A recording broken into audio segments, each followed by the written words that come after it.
2. What's up to our sidekicks and henchfolk out there in the Mother Loving Geek Nation? Welcome back. Yeah. To one of the longest running pop culture podcasts of all time. Look it up. Cult Pop Podcast Live, episode 153. If you're new here, I am madly in love with you, and I'm going to think about you as I go to sleep tonight. We want them to stay. Oh, sorry.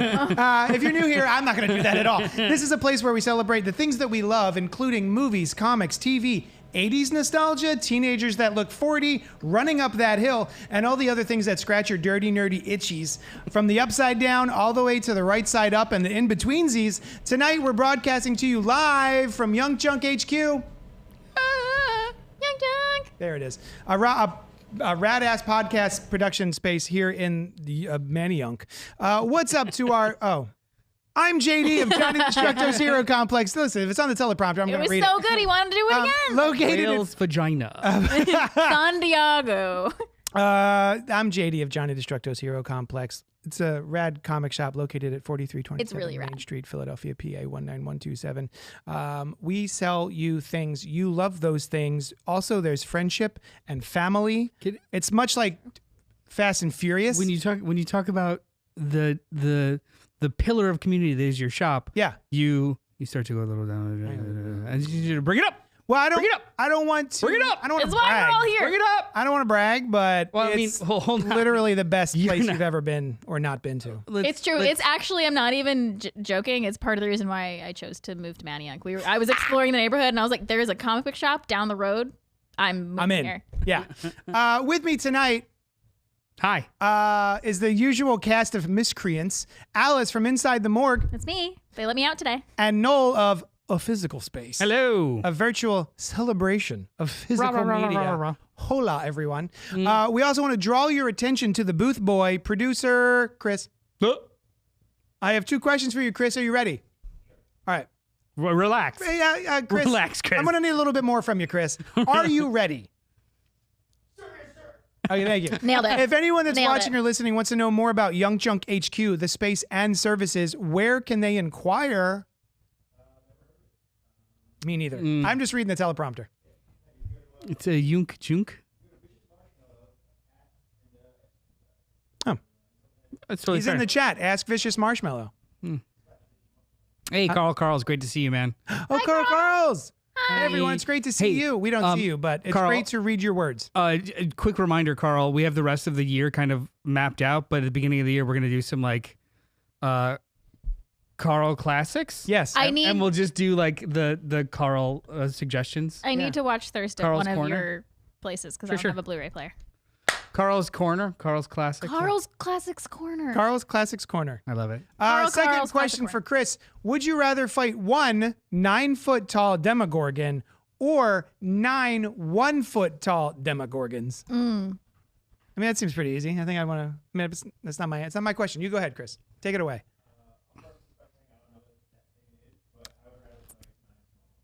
9 small Nine things. smaller things. I think you're fucked regardless. I think I could take on 9 1-foot-tall Demogorgons. You couldn't take on 9 1-foot-tall rabid puppies.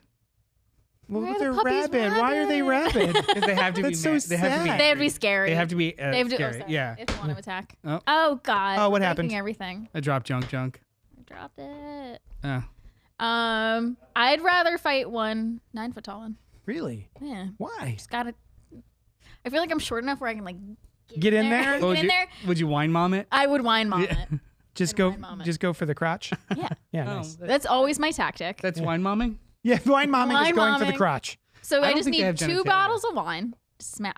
Well, that's spoiler territory. We'll get into Yeah, it we'll get later. into I don't think they have genitalia. How does a Demogorgon procreate and or split? I don't know. We don't advise. How is it looking in the shower for people? Well, it doesn't look. It's like antennae, Mm-hmm. sonar, So, sound. It's just a cuddle puddle. Jazz hands? Yeah. Just. Yeah. Anyway. Anyway, 9 foot tall. One of them. That was a teaser to tonight. Alice, you want to take it away? Yeah, tonight we're returning to Hawkins, Indiana for the first time. For the first of the 3 last times, Yeah. Yes. we're reviewing Stranger Things Season 5, Volume 1. If There's that gonna didn't be make Volume sense 2 to and you, a Volume 3.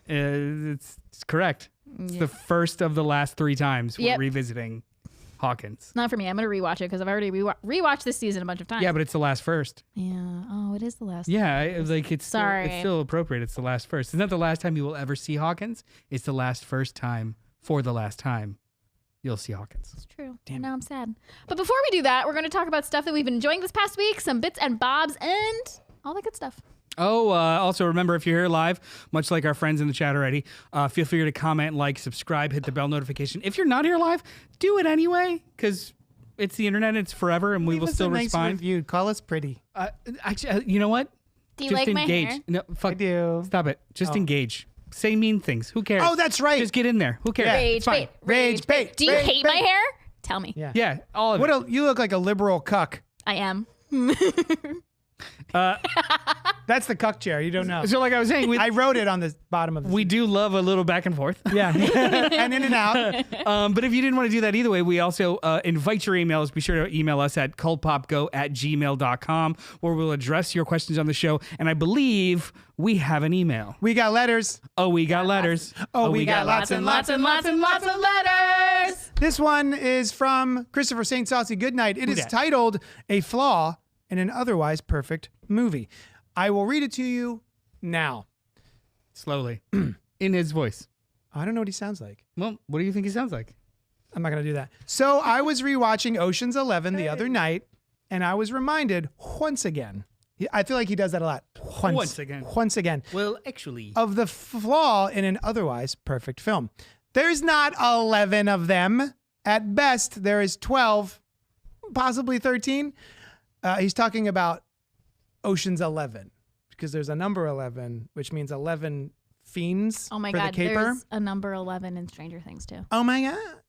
You have Danny. Now, if you consider the title, it's his team. So at most, there would be 11 other people. Except in the movie, he asked Brad Pitt if he thinks they need one more after counting himself in the 10. Then they add Linus, and that makes 11. Except they also use the stripper who steals the card from the security guard, making her number 12. And then there is Bruiser, who fakes beating Danny up during the heist. That's 13. So even if you don't count Danny, you still have 12. 12 and 13, the films, Ocean's 12 and Ocean's 13, have a similar problem with the numbers, but I don't have them memorized. When can I Noel jump in? needs to jump in. Go. Wait, wrong. Wrong. Done. Yeah, wrong. The stripper and Bruiser are not parts of the titular Ocean's 11 team because they do not get a full cut of the winnings of the heist. They are hired help for specific reasons. It's just like tipping somebody to just like, hey, make sure that this door's open when I come out. They are not a part of the official 11 team. Okay. Linus is number 11, and then it cuts off there. Also, Danny is included in the 10 when he's talking to Rusty about it. Thank you. May I continue? Sure. Fine. But I also rewatched Ocean's 8 last night. Never seen it. And it has the same issue. Bullock, Blanchett, Bonham Carter, Kaling, Rihanna, Aquafina, and Paulson. That's 7. They say that Hathaway makes the 8th person on the team, but what about Yen, who carries over from the original 3? He plays a big part in the heist, and then you have Rihanna's character's sister. Do these people not know how to count? Maybe. Okay, so that's the end of that bit of the. Do you have something to say about that? Well, it's the same exact thing. He's counting anyone that is associated whatsoever. Right, with it, anyone who and even, not like, actual members of the team. peripherally help. Yeah, it's like if I assist a server with their trade, does that mean I get a cut that night? No, we just get a thank you and maybe some extra fries. Terry says bad letter. It's a great letter. It's a great letter. It's the letter. It's a great letter because he continues, what's a flaw in an otherwise perfect movie that you have noticed? Chris St. Saucy, just under the wire, good night. P.S. I bet JD didn't read the subject line of the email. I did. Did you Wind read it back. Did you read it? You read it out loud? I usually I don't. read it out loud. I missed it. I usually don't. Just so you know, I usually copy and paste the letters into the notes, and I usually do forget the title. The subject. So it's not JD. Yeah, it's me. And now I'm gonna do it forever. So the Perfect question posited to us. What's a flaw in an otherwise perfect movie that you have noticed? I came up with one for Alice's favorite movie. Mm-hmm. What's your favorite movie? Do you guys know my favorite? Do you know what my favorite movie is? Carrie. It's Scream. Scream. Oh, Carrie's up there though. Creep Show 2. The Creep Show 2 is yours. But do you want to go It's a dirty first lie. for yours? For Well, Scream? I figured she was going to go straight to Scream, and I have had something that's been No, bothering he didn't. me. First, he said Twilight.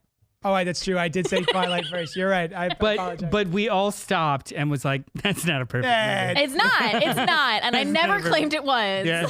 No, I know. That's why Yeah. he's wrong and you're So then fine. we moved on to Scream, and I have had a bugaboo about Scream since watching it, which there are a series of attacks, murders, what have you, throughout the film, and then there is a revelation as to who was involved. I don't want to spoil it. Go see the movie. But there is a 25, sequence 30 years ago. in that first Scream where an attack happens that doesn't seem like either of the revealed killers could have possibly been involved. There's more than one killer. Oh, damn it. Spoiler alert. That's Boom. it. Cut the feed. Cut the feed. So yeah, His face just comes from like behind Just- you just to take you out really quick. there is a I'm the other one. the sequence in the bathroom where Sydney just comes from her silly run from Billy. She runs Sorry, away. my traumatized existence. Yeah, it's Yeah. so good. And she winds up going to the bathroom to be sad, and then all of a Where sudden, I like to be sad too. there she hears sounds, and then we, the audience, see Boots stepping down from standing on top of the toilet, and that it's a great shot. It's a great shot, and then the gown. the gown comes down after the boots. Great shot. Yeah. And then this person attacks Sydney. Sydney runs out of the bathroom, escapes fine. Who was that and how? And also, how did they know she would be in there? when Right. It was an impromptu, I'm silly running away from Billy because he just upset me. Did they have a knife? Yes. I'm pretty sure. Because I was wondering that too, because this is also right after the kids ran through with their prank. Yeah, there's the whole idea. And like, the two kids they running through with their established prank. that there's a bunch of prankers and the Yes. costumes are sold out. Yes. I'm pretty sure this person had a knife. And because she had to like slide under the sink to get past him. Great. Again, great scene. And all right, I'm going to spoil it. I'm going to spoil it. What? Fine. So she had Fine. just Cut the feed. It's okay. she had just been talking to Stu and Tatum. And then she goes to talk to Billy. Billy. Are they still? Are Stu and Tatum still in the shot? No, but then she goes like, you don't see, there's that one entrance to the bathroom and you don't see, and the killer was already in the bathroom because she goes in the bathroom and then the other two girls come in right after her and she hides in the stall. And then they're talking I love shit about those her. two actresses, by the way. Talking shit about her and Ricky Lake. And then they leave and she comes back out and then the killer's already in the stall. Yeah, he's been here this whole time. The ghost face. But I thought the same thing. I was like, I used to think it was Stu right after. But how would he even know to How would go he even in get there in? and hide? But also I thought maybe it could be a prankster. Yeah. But I don't know. It could be a prankster. I think he has a knife. Who's just like, it would be funny to just hang out in here until someone's alone and then pretend to. And he's like, oh God, it's Sydney. But yeah, like, whoops. But he's really going for it, yeah. right? Like he's attacking her. Yeah. I know there's a garbage can that gets knocked over. I'm fairly certain he has a knife. Like I know that the. And the other two Fonz- kids were running around like idiots, like, Yeah, I know the Fonz scene where the principal cuts gets them murdered mask. is God, he's so good in that scene too. Love him. But that scene was added because they needed to pad the runtime and have another attack. They're just like, we need to make more bodies. Was the Principal bathroom memory. scene also part of that? Maybe Maybe. like reshoots of like we'll just add in another attack. I don't know enough about it, but yeah, I would love to know. But yeah, you that don't was know good. enough about it. You I don't know enough about that. Scream? Apparently not, which Apparently is why you I can love like something in a is chill way. why I love Scream, because you can So, never know enough about it. AI says. Oh no. Gross. Well, I mean, it's the AI overview of I the gotcha. top 5. It's Vicious marshmallows. Wes Craven's Vicious marshmallows in the comments being like, "Oh yeah, well now Wes Craven is dead." so the overview aggregate is Yes. telling us that Yeah. most fans believe it's a prankster, possibly one of the students the principal had expelled earlier that day, who happened to be in the right place at the right time. So they were there, Yeah. and then Sydney's there. Haha. Yeah. However, others suggest it was a way to build paranoia, and it could have been a psychological mind game by Billy or Stu, because technically Stu was not in the shot prior to, or even a hint at future killer Roman Bridger. Is this Or is this like an Ocean's 11 problem where they just gave him some money to put on the costume? He's not actually involved in it. That's right. Sure. I mean, you can headcanon it. I actually don't know if that. It doesn't ruin the movie for me though. It doesn't ruin the movie. No, it doesn't. Because- ruin But it's a it. flaw. I still love it, but It's something- it's something that has stuck in the back of my craw. My flaw for also Popcorn Scream. kernel back there, and you can't get it. You know? Yeah. For the Scream franchise as a whole, which I love. Whenever there is, particularly Sydney, because Sydney always survives. And the instance I'm thinking of is Scream So 4. far. So far. Yeah, what if in Scream 7 we found out that the killer in that one is the guy from the bathroom? That's nice. You know what? I'll take killer- it back. The killer is always, I'll call it now for 7. The killer is always one of the new high school friends. It's one of the new high school friends. It has I to think be it's one of the Stu new high school Macher, friends. and in this essay I will. No, I'm just kidding. I have so many theories. I just want Chris, the prepared PowerPoint. That's all. Okay, wait. Now I'm gonna sidetrack again. I will be seeing Five Nights at Freddy 2, specifically because Skeet Ulrich posted pictures of him and Matthew Lillard together at the premiere, and there's one picture where they're like the whole cast is together, but Matthew Lillard is holding back to hold Skeet Ulrich's hand, and I'm like, I need to see this movie now. It's adorable. I'm gonna see it. Anyway, my wait, flaw was Scream. Is the Just let her. no. Is the premiere a part of the movie or just the vibes of the premiere? Do they even interact on screen? Do we know? I don't know. Oh, no. I don't know. But I know as soon as it was announced that Skeet Ulrich was going to be in Five Nights at Freddy 2, I texted somebody immediately and I was like, I'm going to see this movie. I'm in. I don't care. And then Matthew Lillard and Skeet Ulrich in the same movie, I'm going to go. But yeah, then the photo of them holding hands at the premiere, I'm like, I'm in. I'm going to love it. Sorry. Anyway. The next thing. Next thing. So I'm thinking particularly of Scream 4. Again, spoiler. Sydney is at Olivia's house after she gets killed. And she's fighting off the ghost face. She kicks the ghost face like straight in the nose and he falls down the stairs. Yeah.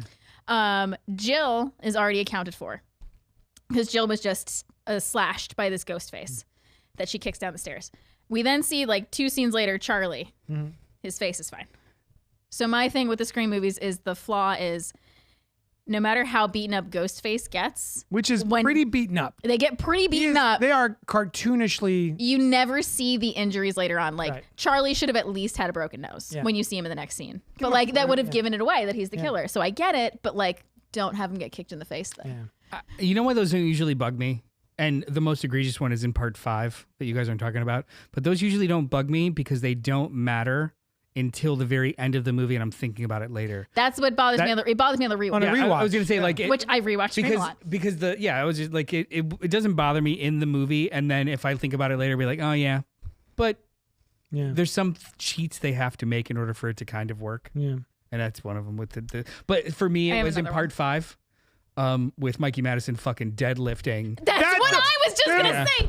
Doing. Dude. Deadlifting Dewey with 2 knives.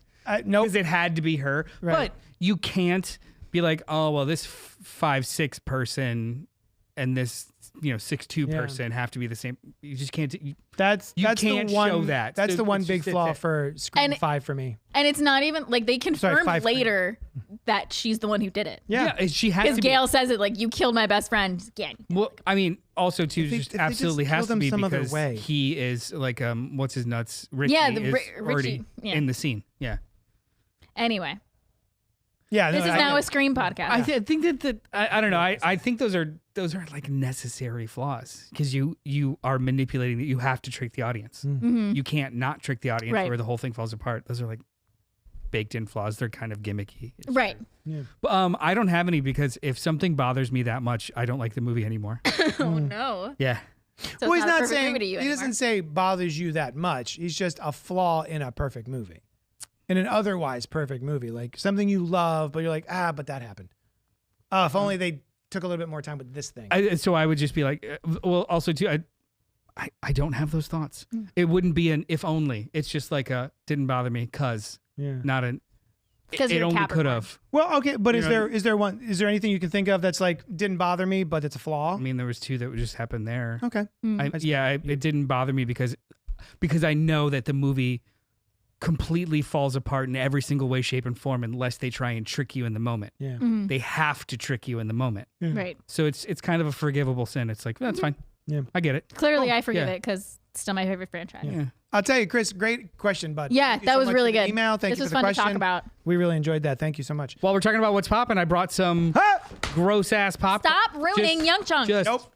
It's gone forever. Sunny Pops. So Sunny Pop. I went to the. I'm gonna stop drinking beer so I can taste. Very very quick. Yeah, you got to cleanse your I palate. cleanse for my this palate shit. now.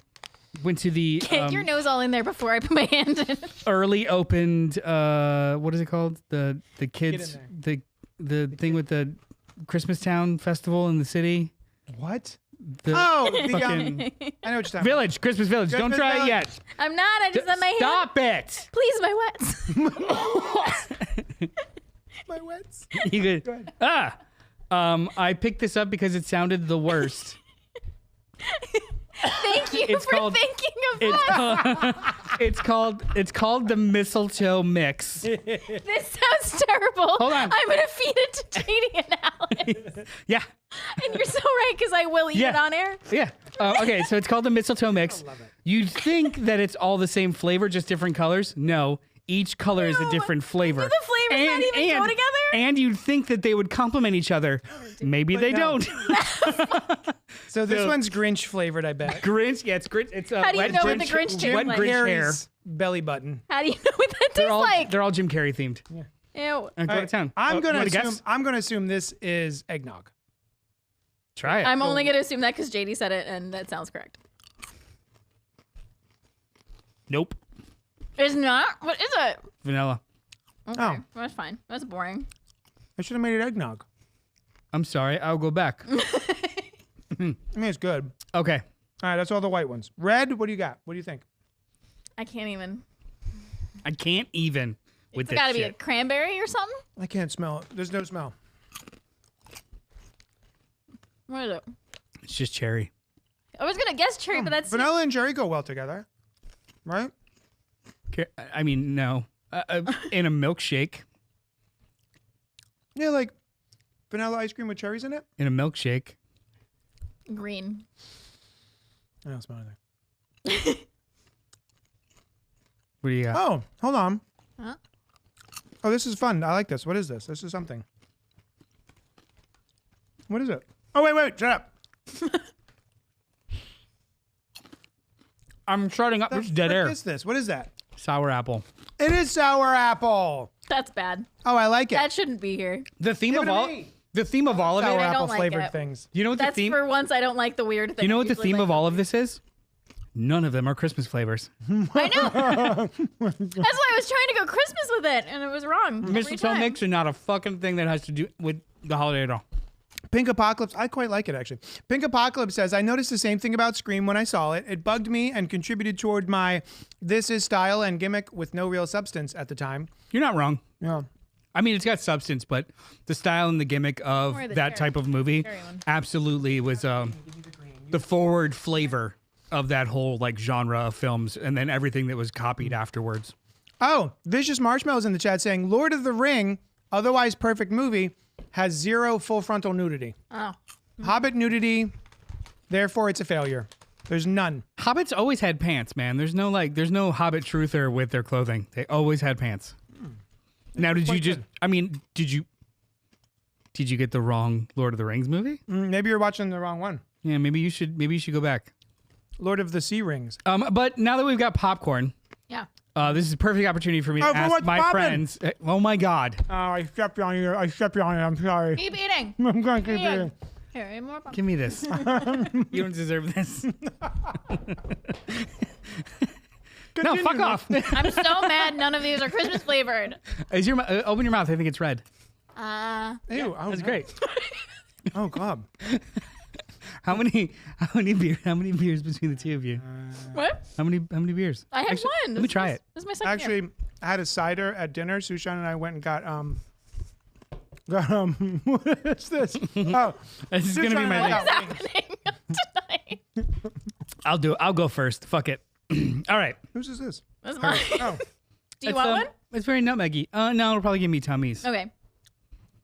No tummies. Yeah, I don't want tummies we also tonight. have Christmas As we ale. eat this. Yeah, that's. What do you think I'm not eating right now? I Great don't want Lakes tummies. Brewing Company ale with spices and honey. This is the Christmas ale. Brought to you from Acme. They in no way endorse this show.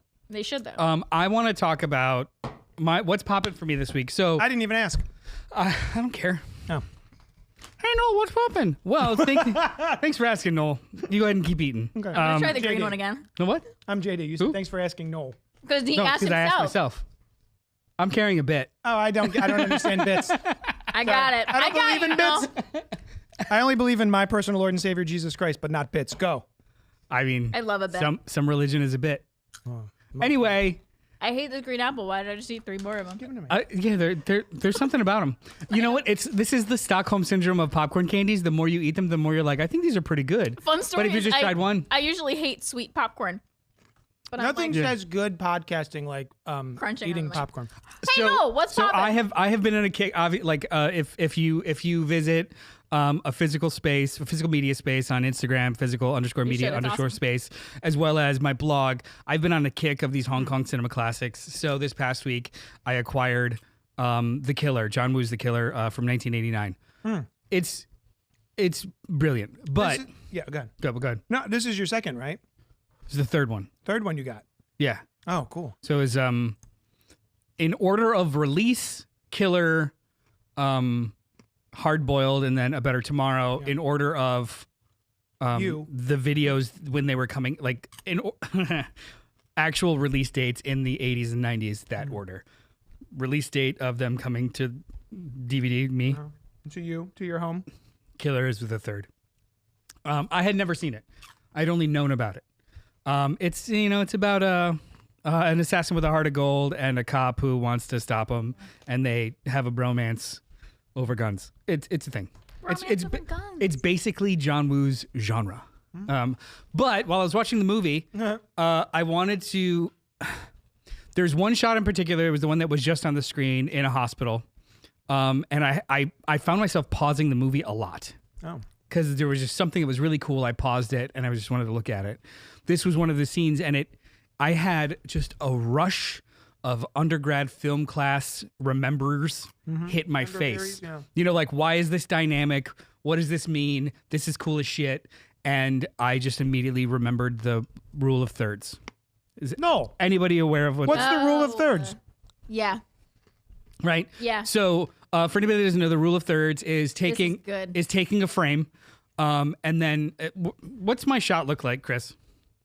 Tell me where the edges are. Oh, it's full screen? Yeah. What? Okay. So this is the entire frame. The rule of thirds is let's cut it in 3 in the middle, and then 3 in half. So there's 9 blocks on the screen. Like a 9-panel grid. 9-panel Watchmen. grid. It's supposed to kind of mimic how you naturally see. You have a focal point in the middle, and dynamic things will be happening in these other ranges. And through science and learning and happiness, they learned that the most interesting or dynamic things happen on the lines of this 9 grid. Wow. So when you're watching a movie and you could pause it, you could literally break it down almost like math as to where the dynamic action is happening and where the focal points should be. So we're looking at this frame. I don't know if you have it back on there. Apply the rule of thirds to this. Break that screen into 9 grids, down the middle and across. Give me half. Okay, cool. So on each side, side third, we've got 2 people holding guns against each other. The assassin on the right, the cop on the left. The assassin has a gun to the cop's partner's head, and in the middle, the bottom third, are focal points on that. Basically, they're framed on these lines: the doctor's operating and the child being saved. The assassin, this little girl gets hit, and he drives her to the hospital, and he's trying to make them wait before they capture him so they can work on this little girl. So it's like this whole heart of gold thing. Yeah. But you're looking at this frame, and it's almost like math. He broke apart every single piece of it to keep your focal points exactly where they're supposed to be for optimal tension without even That's awesome. intending. That's so awesome. fucking cool. And then the second shot that I found was okay, this is obviously a case for it, and it's busy, and it's every frame. Now, just one open shot using negative space, he frames or main character across the middle line of that. Instead of, you'd think it should be in the middle because that's what I'm focusing on. Right. But he's in motion and he's dynamic, so he's to the right across a line in the rule of third, as opposed to just being coming at you. To make it feel more cinematic and just more like in action walking through. This shit's awesome. And also having him placed to the far right gives you the impression that even if it's a still frame, that he's walking towards the open space. So Yes. that's his direction point, right? Yeah, because you love all of this. Comics like this too, right? Like each frame, each panel is meant to kind of move your eye in a direction based off of how the figures are placed in the frame to make your brain do the work of he's going that way. Yeah. They're going this way. It's happening here. And it's just it's really, really cool when you could see in practice how they apply a science to what is a pure art form. Yeah. I love that shit. That's And awesome. as I've been watching these old movies, I'm just like, oh my God. Now, I love this, and I'm gonna Please. talk about my job. Did you guys know I'm a coroner? I have a podcast with Jess called Inside the Morgue.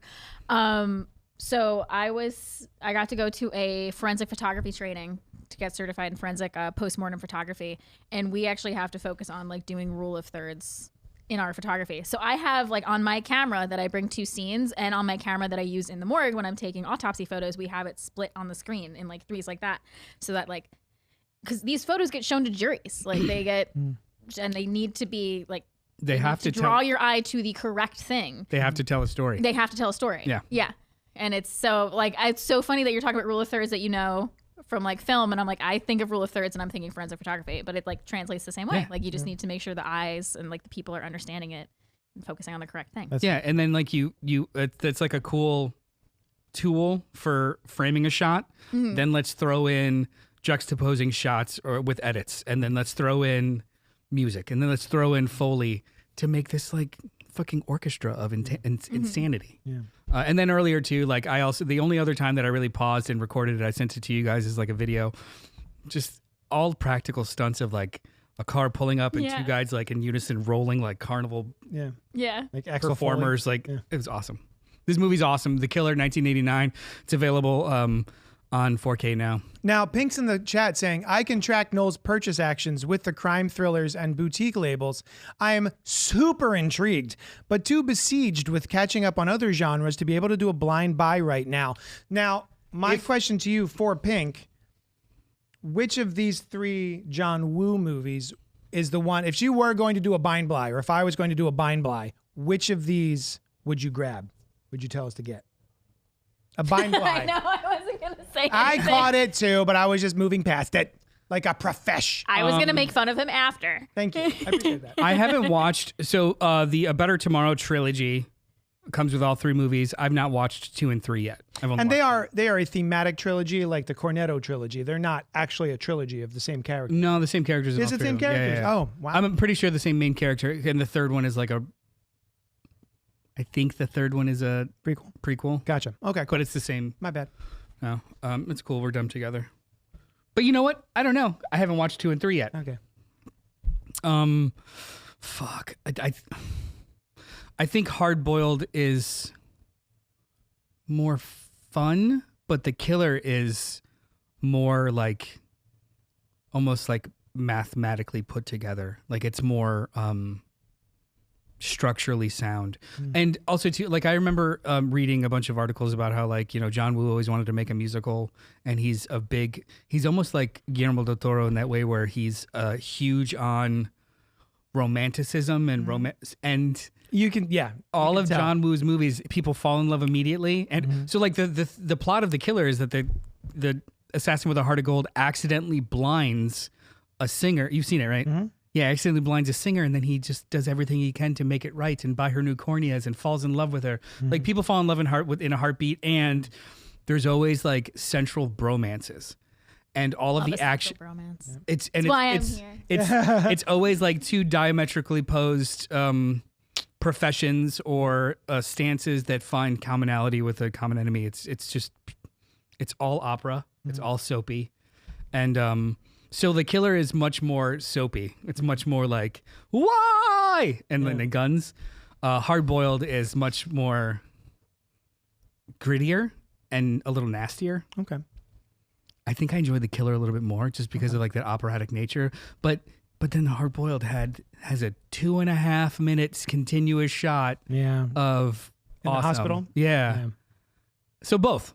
Just get them both. Yeah. Hard boiled, but all of those tend to go out of print. Yeah, man. I have my finger on the trigger of the internet button to get some of these, and I just haven't pulled the trigger yet. Also, too, if you're considering the blind buy, Pink, if I guaranteed you that after this blind buy, you'd feel like you're seeing again for the first time, is it truly blind? You know what, Pink? Hold on. I got your answer. Feel free to motherfucker. Feel free to bind the blind. Blinds by any of them. And if you don't like it, I will buy it off of you and you can just send it to me. How about that? I'm sure she knows this too. In the boutique label space, there's a lot of manufacturing delays and stuff because of tariffs. Yeah. Most of the labels have eaten the cost of tariffs, but they can't produce as many as once. Yeah. So a lot of these will go out of print really, really fast with the promise of end of the year and next year there'll be more printings. Not like it's like everybody's thinking it's like we're trying to create planned obsolescence. Yeah, but it's not. Scarcity. It's really just they just don't have the space and money for it yet. Grab one or all three, and if you don't like them, I will buy them off of you for a retail price. They're great. Because I kind of want them. These movies have made me want to like explore the genre a lot more too. Yeah. So like I've got my eye on like 2 more that come out. Hearing him talk about it makes me want to watch them. Well, there's 2 more. There's 2 more. They're on my Christmas list. There are 2 more that are coming out in January. Once a Thief and Bullet in the Head. And I can't wait. That's a John Woo? Yeah. Oh, nice. So hey, Alice, what was popping for you this week? Let's get this crack-a-lackin'. I watched with my brother and my sister, The Mighty Nine on Prime, the animated series. My brother and my sister, Barbara and Brian, they are, switch that. Barbara is not my brother. She's my sister. Oh, do it. Oh, that was so close. Hey, nailed it. Stay on target. Sorry, you're distracting me. So cool. They are my best friends, and we are all nerds. They're distracting me so much. We were all nerds, but we'll pick it up. We were talking about it when we were all at our parents' place for the whole long weekend for Thanksgiving, and we were trying to figure out what we were all going to hang out and watch together. And we were joking about how we're all nerds, but like in the Venn diagram of nerd, we only have one central thing in common, and it's D&D. Like my sister and I like Hunger Games and like Percy Jackson and all like the YA novel stuff together. My brother doesn't know a lot about that. My brother and sister have anime in common. I don't know a ton about that. My brother and I have Star Wars and comic books in common. Sister doesn't know anything about that. But my brother introduced Barbara and I to D&D, and we have all become obsessed. And so we watched a lot of D&D and Dropout together. And then we also, my brother had already started watching it, but we started from the beginning, the Mighty Nine animated series, which is based on the Critical Role campaign. Mm-hmm. And I've tried to get into Critical Role, and I think I need to give it another shot. It was just a lot of. I tried to get into it when I first got into D&D, and it was just a lot. It's for so me. much, and they're so long. It was a lot for me, and my introduction to D&D was I played a campaign once, and then I watched Fantasy High on Dimension 20, which was a lot more. It was more palatable for me, I guess. I don't know. It was a little bit shorter, and like I love Brennan Lee Mulligan's DMing style. And I know Matt Mercer is also incredible. And there's been some crossover between Dimension 20 and Critical Role. So I need to give it another shot. But anyway, my brother's like, let's watch the Mighty Nine animated series because it's like a lot more digestible. It's not like a 2-hour long episode or even plus like longer than that. 4 or 5. Yeah. And it was so good. It's so good. It has 100% on Rotten Tomatoes. Cashews. I'm eating some popcorn. I tried. I thought that, and it probably is. I'm sorry if this is going to sound negative because I really wanted to be a part of this club, and I don't know if I can. I tried watching the first episode of the new season that Bleem is dungeon mastering. Bleem? BLM. Brennan Lee Mulligan. He prefers Bleem because BLM is taken. Oh, yeah, cute. And it's also Lee, like Brendan Lee Mulligan. Bleem. Yeah. I watched 40 minutes of it and I fell asleep. Cloudward Ho. I can't. I need to give it another shot. I've been I'm talking to my brother I'm- about it because I think out of the siblings, my brother's the only one who's like kept up with it. And he said it was a little slower to start with him too, but he later on it hooked him. And I know that's not your vibe. Have you watched any of the other Bleem one? No, I don't have Dropout. You know, I don't know. my brother I said I can share my password with friends if you want. we'll connect later. Okay. No, I don't have. You know what? So did Sam Reich. Said you could share it with me. So That's true. Yeah. Okay, Dropout's amazing. I love Dropout. yeah, it was. I like it. I feel like it's. I have friends that I've had my whole life that all play D&D together. I've tried playing with them. It doesn't click. And then now there's all these accessible on points and other media that are associated with that are. I try to do the real thing, and I think I'm broken. So I don't think you're I'm broken. broken. It just might not be your thing. I think. Did you start with Cloudward Ho? Is that like the first time you tried? Oh, Because I watched all of the introductory videos of it and all the announcements. It was just like, this is going to be my end. Yeah. This is where it's going to Steampunk. invite me inside. Let's do it together. And then 40 minutes of talking about a funeral for all of these characters Yeah. that I have absolutely no idea who the fuck they are and what connection they have with each other. And I just was like, am I missing something? Am I dumb? Or No. like, what the hell's going on? Fantasy High was a good jumping point for me in particular because, like I said, I was very new to D&D. I had only played like one campaign, and I made like a very half-assed character. Her name was Nymphadora. She was really cool. Don't make fun of her. She was great. love her. She was a hobgoblin fighter. sounds great. I named her after a Harry Potter character before I knew Harry Potter was awful. Well, J.K. Rowling was awful. It's better. But that one was a good jumping off point for me because one of the players in that campaign, Allie Beardsley, it is their first time playing D&D. So it seemed like, I don't know, I related to their character a lot because like they were like figuring it out. It was they were being introduced to all of this as well. They were the audience surrogate. Yep. Yeah, and You they're did playing it. with a ton of experienced characters like Brian Murphy, Emily. Oh my God, Emily's so good. But yeah, so Fantasy High was a good starting point for me, and that's also like where Dimension 20 started. That was their first season. And then isn't and like something about this gameplay for the new season of Critical Role, it's like 3 different tables and 3 Oh, different that I didn't know. Yeah, it's what's the game? Somebody that actually plays the game. Pink. The gameplay style is like Legion or something like that. It's a word for 3 separate campaigns that are happening concurrently that happen in the same world and maybe kind of touch each other or not because there's like 15 people that are playing. So like, you know, here's all the bashers, here's all the hunter, like. Oh shit! I So didn't realize that. so not only is it complicated, it's exponentially more complicated than it usually is. So I'm like, you know what? I'm gonna go watch another Hong Kong cinema class. Nice. there Yeah. you go.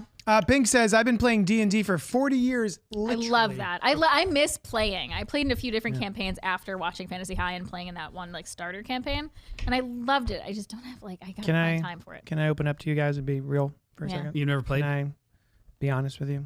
No. I'm going to be a little... Lie.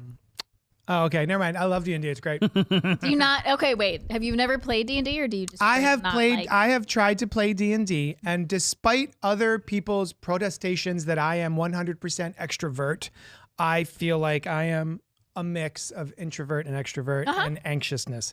And I find D&D playing it anxiety-inducing.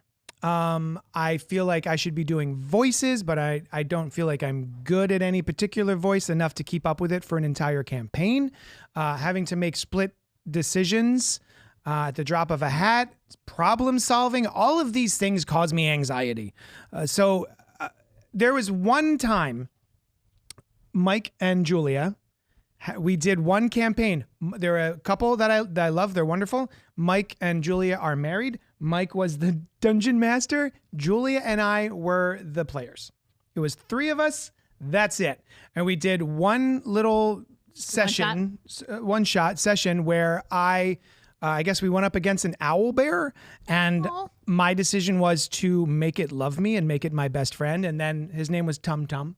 And we love Tum Tum. This sounds fantastic.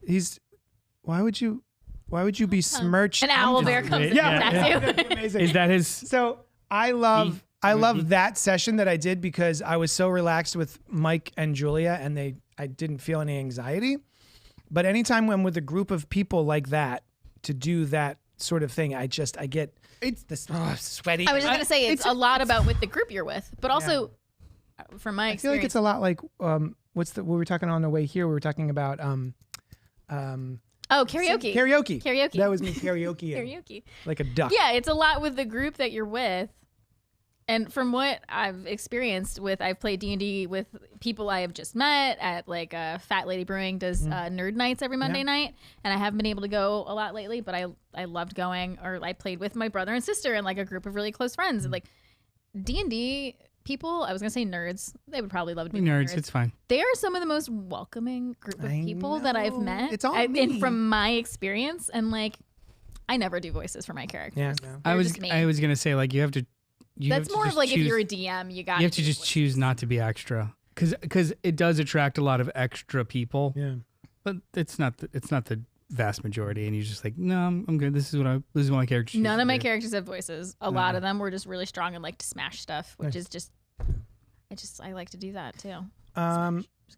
Pink says, I have never once interacted with the online D&D community, including the superstar DMs. I've only done at the table real deal stuff. That came out judgy.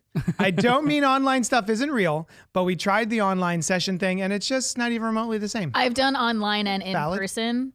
The online session I did was the longest session that I did just because it was like towards the end of like COVID quarantine times, but still like in it. And we were all living in different areas at the time. And then like I've played at like in person at tables and stuff. But it is very different. I had a harder time focusing on the online format as opposed to like I need to be we need to be here together. Yeah. Otherwise I'm having like a memory of a moment. There is always a moment where you're new and everyone's just kind of like going through the spiel and learning their things, and then there's always one person who comes in hard and you don't know how to like. It's the same with board games. Who don't really know how to like react to that. Do you match them?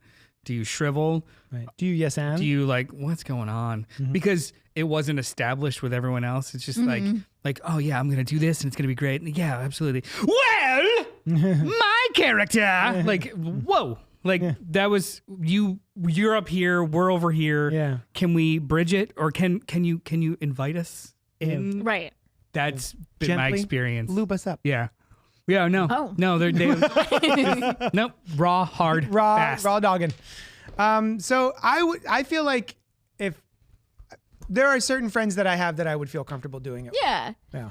But anyway, all this to say the Mighty Nine animated series Mighty Nine. Yeah. Fantastic. Even if you're not into D&D, it's like, yeah, I know. I was talking about the Mighty Nine. I just ended up trailing off. That's our fault. That's our fault. I literally kept going, too. I forgot we were talking about the Mighty Nine. Yes, and did you. It's on Prime, 6 episodes. Yeah, it's on Prime. The animation is gorgeous. It's beautiful. Is it the same folks who did Vox Machina? Yes. Yes. Well, they're all Critical Role. Yes, they're all so Critical Role, Vox Machina, and Critical Role Mighty Nine, right? Yes, and I haven't seen Vox Machina, and this takes place, I believe, 20 years after Vox Machina. But there were some like celeb voices that I was. Angelica Houston is in this. Oh, what? Alan Cummings is in this. Oh, he's in Nightcrawler. Yeah, there's like some celeb voices that I was like, hey, wait a minute. What? Yeah. It tastes like shit. It tastes you bad. still in the popcorn? You brought us bad things. No. Actually, I don't mind the cherry one. Vicious Marshmallow says all my D&D characters are horny goblins. Do you do voices? What does a horny goblin sound like? That's what I'm asking. Vicious Oh Marshmallow. my. Go on.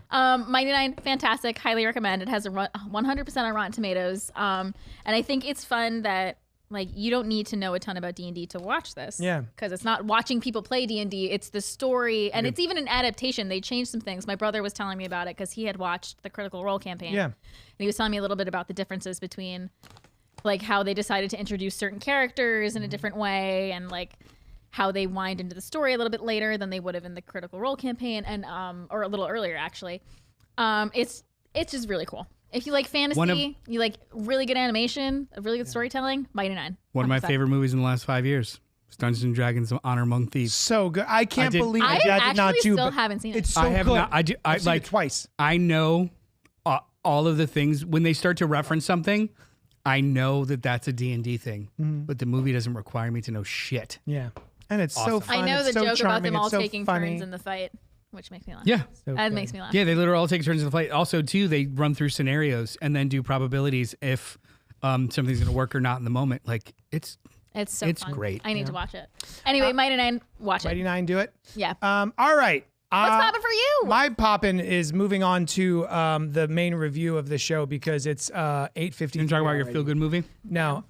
So we're here to chat about Stranger Things Season 5, created by the Duffer Brothers. Cast Millie Bobby Brown, Finn Wolfhard, Gatton Matarazzo, Sadie Sink, Noah Schnapp, Winona Ryder, David Harbour, Kaylin McLaughlin, Sorry. Maya Hawke, and Joe Keery.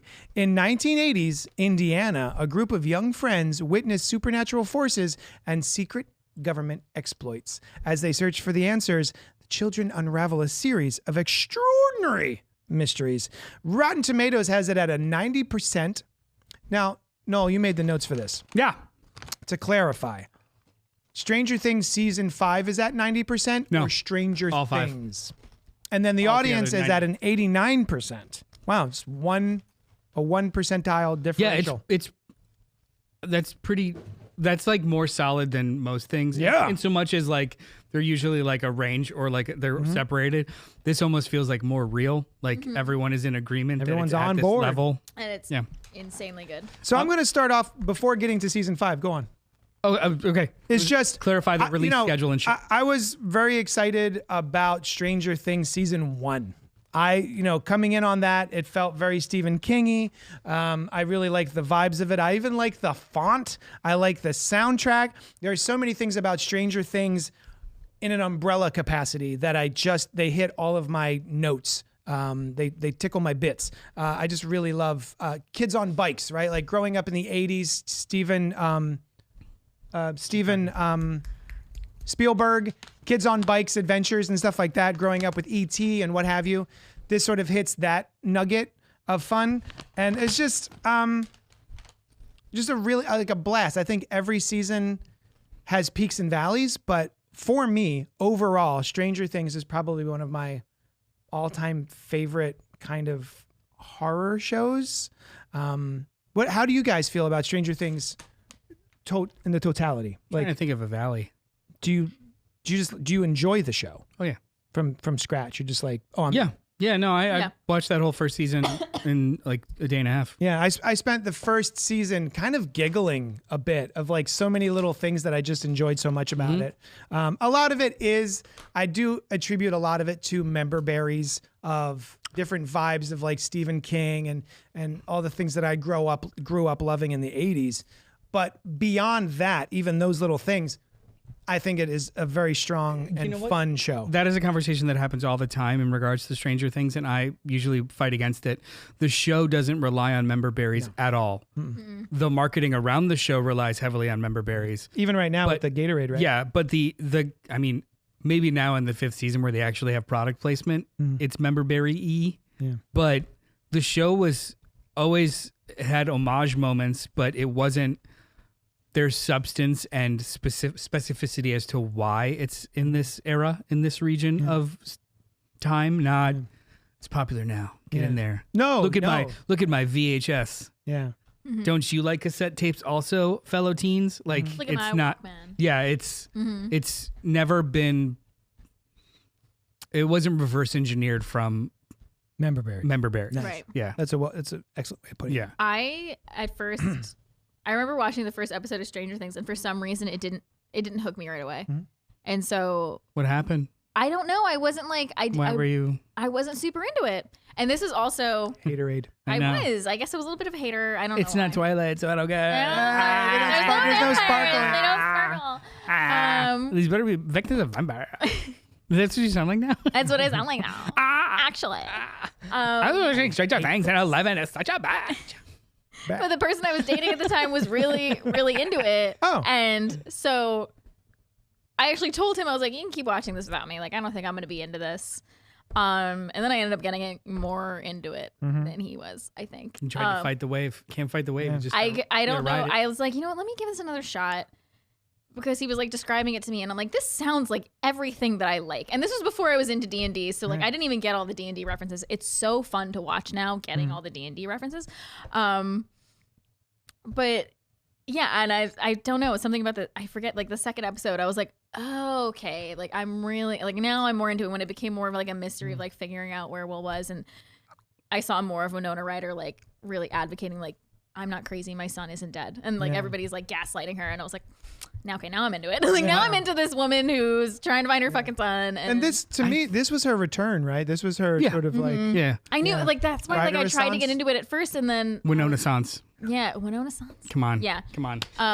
I think I bad. was just in a bad mood when I watched the first episode, but I rewatched Go sit in the corner. Go sit in the corner. Anyway, it is like my favorite show now. Great. I absolutely love it. I was a Demogorgon for Halloween one year. I think Sam was Joyce Oh my god. from season 1. She's got the jacket with the lights and I made around. a little remember that. Demogorgon Yeah. mask I've seen that. I couldn't see out of and just wore all black, and it was great. I think people I think people forgot what this was when it started. Right now, 10 years on now, Stranger Things is like a franchise, an institution. It's everywhere. It's a touch point in popular culture. I'm a very online person. Yes. And I do pay attention to like trailers and drops and what's happening, what's not. This just snuck up on Oh, yeah? Netflix. Oh, yeah? There was a very, very modest kind of like, and a new thing, Stranger Things, and this is a cool Right. trailer. And then it dropped like right away. Oh, okay. It wasn't love like when that people, happens, though. it was the same time when they were doing the Netflix or the Marvel stuff. Daredevil and Jessica Jones was getting all the heat, and people were like watching within a day. And then Stranger Things was just like a thing that like they gave a chance to because it sounded kind of cool because the Duffer Brothers got fired from Paramount and something else. Like they couldn't get it launched anywhere else, but Netflix was giving out money because they just needed more content. Like the original Netflix shows, the House of Cards, 2 or 3 sitcoms, the Marvel stuff, and then they were like, well, let's just more What shit. else we got? Yeah. So it was very quiet. Like it didn't get popular until I want to say weeks and months later when people were actually watching it and discovering, because it wasn't binge culture yet. Yeah. It was just, Yeah. so like 10 years ago was totally different. This shit didn't get, I don't think they realized how fucking popular it was until 2 or 3 months later. And then like the second season was announced and it just became this global phenomenon. But it was kind of weird. It was almost like a very truncated short version of I saw that band 5 years ago at a small place and now they're, another big band is opening for them at a stadium. Yeah. A 1 year version of that. Yeah. It was very, Yeah. very weird. Like, yeah, it just found It's its like audience jumped, really yeah. cool. Yeah. Which I'm grateful for. I love it. Yeah. It's really fun. So, but as far as season 5, I knew it was coming, but I just sort of lost track of it because how long ago was season 4?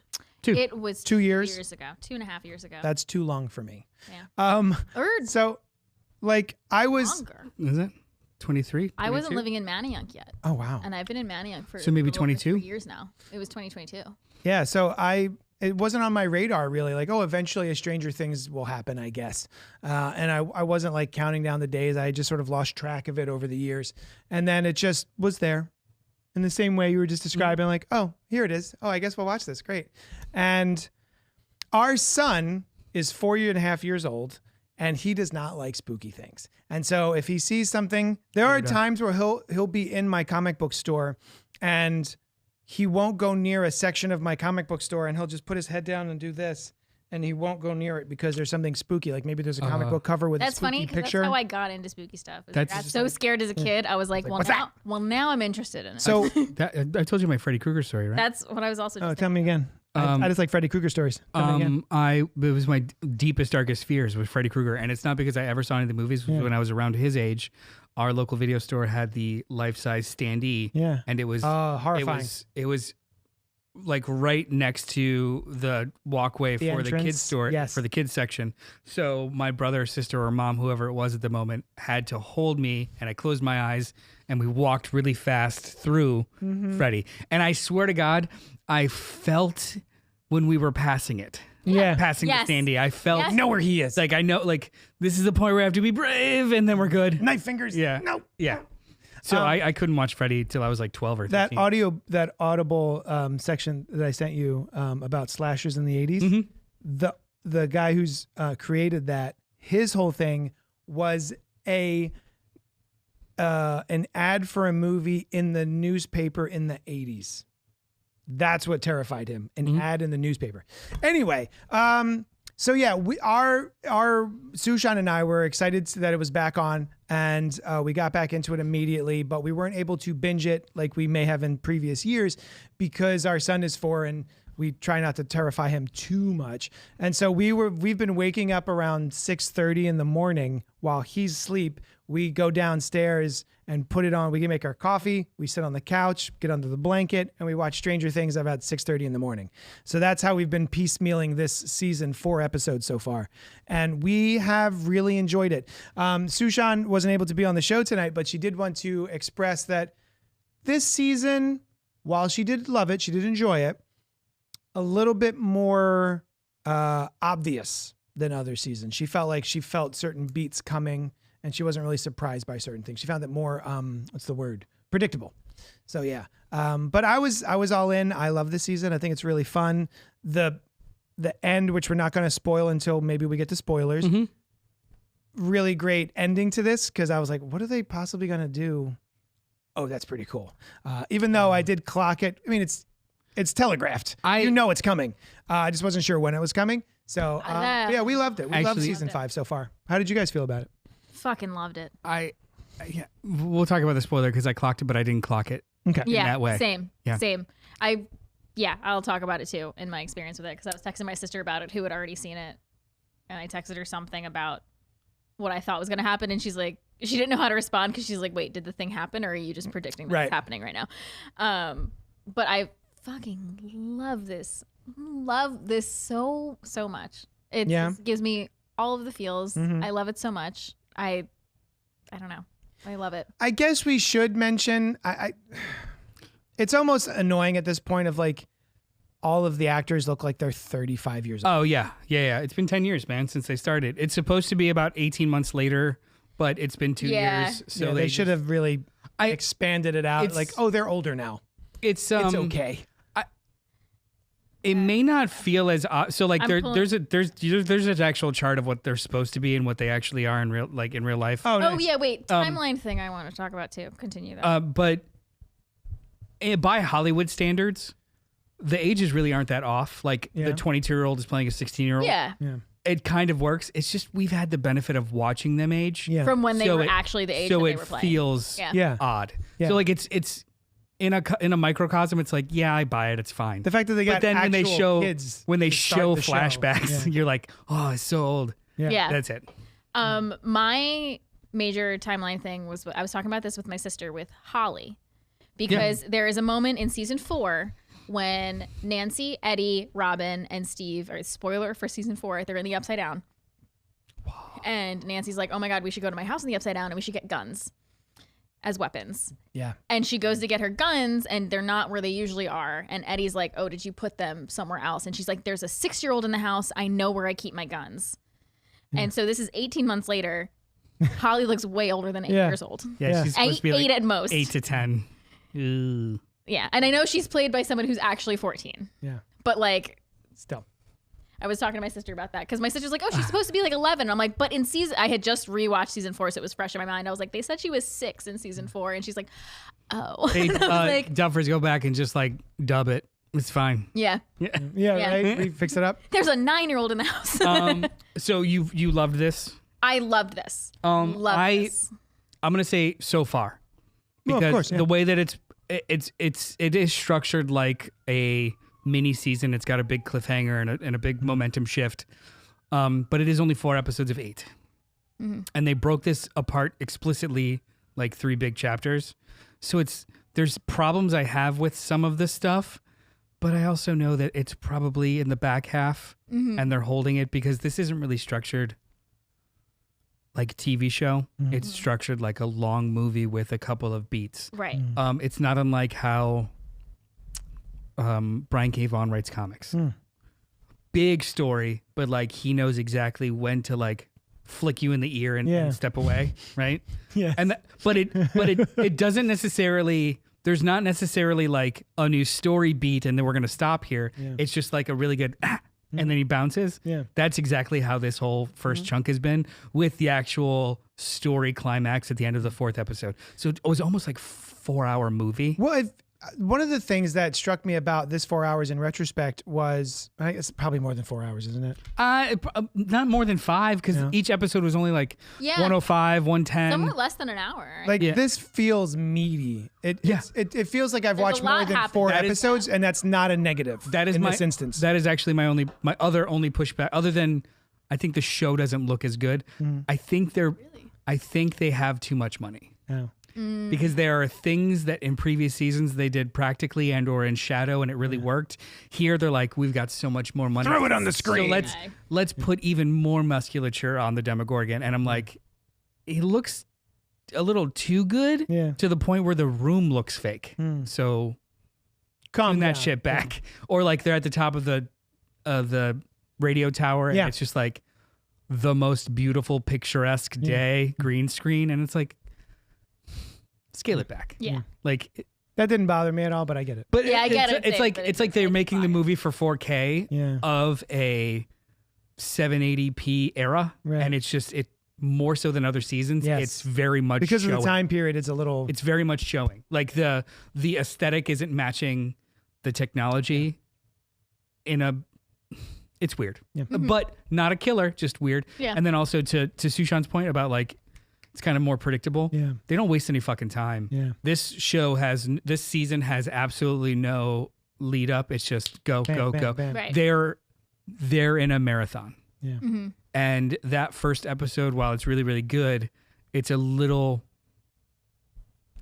doesn't click until the second episode that, oh, this is going to be the pace forever. There's no breathing this season at all. And that's okay. But at least with the previous seasons, the first episode was always kind of more of a primer for what the big bad is going to be. Yeah. Like that, season 4, the very first episode, it ended with the whole Freddy Krueger-esque. And that was here's the tone of this season. There's nothing of that here. This is just, here's all climax for the next 18 hours or for the next month and a half. It's just going to be all climax. So buckle in, it is definitely a pace shift, one that I invited, but also could totally see people like, slow down. Yeah. What's going on? I waited 3 years. I need a refresher. I needed this. I needed that. a refresher for sure. Well, Who's the YouTuber you told me to watch? Because I'm going to go back and rewatch it. Nicole Raffi. Nicole Raffi. Chronically Online Girl Explains Stranger Things. Yeah, I got to watch that. Yeah. Because I remember having questions about Vecna and how the Upside Down was created, and how I know that he's 1 and 11 is 11, but I guess 11 created the Upside Down, but somehow Vecna took control of it. But why is he a giant Groot monster? She didn't create the Upside Down so No? much as she was able to tap into it naturally. Opened it She opened. and like sent him and to also the first episode of this is Nicole Raffi is her name, Raffie. She has a series called Chronically Online Girl Explains. It's her with like a pointer tapping at large pictures on her wall about online bullshit. So like beefs and band breakups and drama. Cute. But she does it for Stranger Things and goes through every single season. The first video of hers, that's season 1, it's also covers the Broadway play First Shadow, which is a prequel to the show, which some things in this season have kind of touched on. The 1950s version of Hawkins that. with a young Victor Creel, Henry Creel, and basically, Sabretooth. yeah, and you know, a young Hopper, a young Joyce. Which we kind of saw a little bit in this season, his own memories. Which I noticed they That used her voice, but a different actress. Is weird. But there is the first instance of kind of stepping over is in that play. Oh. And it has to do basically with Papa and Nice. yeah. So watch that video without going to Broadway. Yeah. Pink Apocalypse was in the chat. Scroll down just a touch, please, Chris. Pink Apocalypse was talking about watching season 1. I watched season 1. It didn't have member berries, but I joked that there was a warehouse marked 80s with no year differentiation. They show things that didn't exist yet in the year it was told. Yeah. It left me flat because I came in way late and it felt good, but wildly overhyped. We didn't feel the need to continue. We're going to try again and rewatch it now that it's over. It's not over, Pink. The 4 episodes that we're talking about tonight is not the end of the season. There is going to be another 4 episodes, I think, on Christmas Day. There's 3 on Christmas Day, 1 on New Year's Day. And then 1 on New Year's Day, which is a 2-hour movie length episode, which I'm kind of tempted to go see in the movie theater. Yeah, they're releasing some theaters. They're doing a movie theater release for the series finale. Closest is an hour away. Never mind. I won't even be I here take it New back. Year's, so. Yeah. Yeah. It's New Year's. It's New Year's Eve at 8 o'clock and like 10 or 11 or something like that. And then all day on the 1st, and that's it. But it's the cool thing, the sucky thing, it's far away from us. Yeah. The cool thing is it's technically free. You just book a seat. However, you pay for a concession voucher. So Netflix is partnered with these theater chains to basically let all the revenue go to the theater that's hosting it. Oh, that's So cool. you don't purchase your seat, you purchase a $10 concession coupon for every single person and then really pay for more concession. So it's basically Netflix subsidizing movie theaters to play their God damn it, Netflix. It's really, really cool, but it's an hour away. We live in a premier market, like a top 5 metropolitan Theater area. market, I have no idea why the closest is Warrington. Wow. Yeah. And Cherry Hill, but that sold out immediately. Yeah. All right. Anyway, sorry. So anyway, Sam's in the chat. What a great way to start your day, 6 a.m., Stranger Things. People forget how old 90210 stars were. I used to have a crush on the librarian girl. Turns out she was 30 at the time, I think. Andrea? Yeah. Andrea of 90210. She was my favorite. She was like the nerdiest one. Gabrielle Carteris. Oh my God. Holly is the little girl from Evil Dead Rising, says Is that my Terry. arrow? Yeah. And their kitchen tongs, not a tapper. Nicole From Raffi. Nicole Raffi. She has their kitchen tongs that she's using as her. Yeah. That's pretty funny. She's very funny. Any whomst. Season 5. Season 5. It Spoilers? was. It's good. It's a. we spoil If you Fantastic. like. Watch Hey, if Alright. you like the show, Keep watching it. There's more this of it. doesn't break it. Yeah. If you're not a fan already, Don't jump on. this isn't going to be your thing. It's not a good jumping on point. Before we talk about this, so far out of the 4 that are finished, what's your favorite season? 4. Wait, I answered that question somewhere online just 20 minutes ago. It was 3 or 4, but it's usually 4. I think, which is the one that introduces Robin? 3. 3. Three's my favorite. Scoops away season. Yeah. Those are the two I Robin's rewatched the my most. favorite character. For Pink, season 1 is E.T. Season 2 is Ghostbusters-esque. Season 3 is The Thing in a mall. Yes. And season 4 is Eating his microphone. 4 is Freddy Krueger. Freddy Oh my Krueger. God. Literally has Robert Englund as Victor Creel in it. Yeah, so the nostalgia isn't they just reference these things. The nostalgia is they take tropes from those movies or those style of movies and incorporate them into like the main plot of that season. You Mother Hubbard. Oh, also And that too, makes sense season because The 3 Thing and season 3 Nightmare on also Elm Street is are my favorites. it's basically the entirety of season 3 is side plot. It's like a side quest of a season, but it's so fucking cool because it's Cold War Russians, evil assassins, and The Thing. Mm-hmm. Yeah, there's so many In a different mall. elements in Yeah. Stranger Things that it's hard to pin.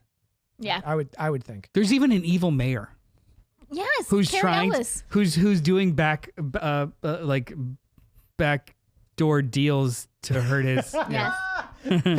Pink nailed me. Pink says, "Hey, 20s JD, do you want to camp in line 12 hours for a movie? Fuck yes, I do. Hey, 40s JD, do you want to drive 1 hour? Fuck no." Yeah, Oh, Pink, I love you. That was great. it's And true. Shamefully true. I have these. I have a 4-year-old. I don't have a 4-year-old, and I have these conversations with Sam all the time. It's just like, hey, what's the ROI of us spending an entire day going to see a movie versus Well, Saturday. We're spending almost 5 hours to see Kill Bill, the whole bloody affair. Yeah, but I've prepared myself for that, and Yeah, we've gonna prepped bring for like over a bucket month for that. pee. no, I can walk out Okay. to go to the movies. I have a bucket to pee. Yeah, it's like it's 45 I thought minutes Warrington That was way. like 30 minutes away from here. away. Yeah, but in traffic, it's an And hour. It's I'm a sorry, it great just movie is. theater. Warrington is a great theater. That updated theater that they have, where everything screens everywhere. It's very cool. I saw Kristen and I went there. Top Gun Maverick there in IMAX. Anyway, Anyone see- else get poltergeist vibes from Holly's bedroom? Oh, of course. Oh, yeah. for sure. oh, also too the way that Definitely. the new character Mr. Whatsit is absolutely the fucking weird guy in the hat from Poltergeist 2. Yeah. Oh I yeah. love that dude. Yeah. Anyway, Wait. we all liked it. Yes. No? I do. Oh, do you want to do the Yeah, can the we do- quiz first? I made everybody wait, I take see a yours. BuzzFeed quiz. I see it, and I That's think fine. I know what it is already. Yeah, Are we I took a BuzzFeed quiz, and I made JD and Noel take the same BuzzFeed quiz to see what Who wants- characters we would all be. She does. And because I did this because my first time on what? Do you want us to guess?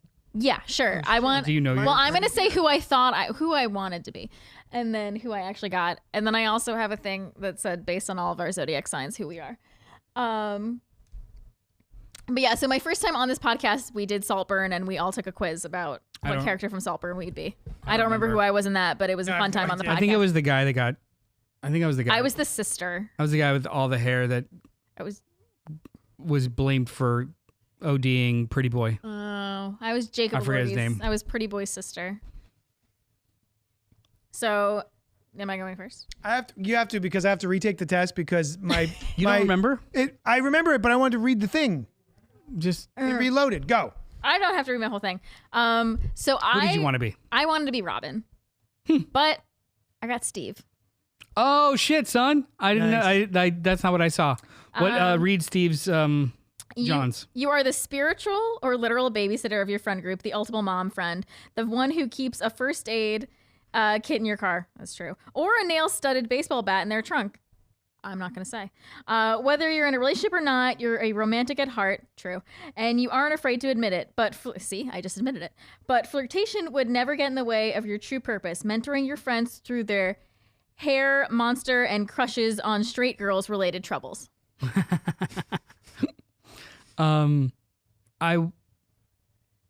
I don't know. I would have guessed Max, but I would take Max too. Max is pretty cool. Max, I would have have given you Robin. I would have thought Max before Steve. I would have thought Max or Robin before Steve. I wanted to. I wanted to be Steve. Steve is my favorite character. I wanted to be Steve, Okay. but I didn't get him. Oh, I'm your favorite character. Sure. Yes. Ouch. Yes, you are. Yeah, my don't favorite laugh so character. hard when you Well, say it that. took me a second to like, huh?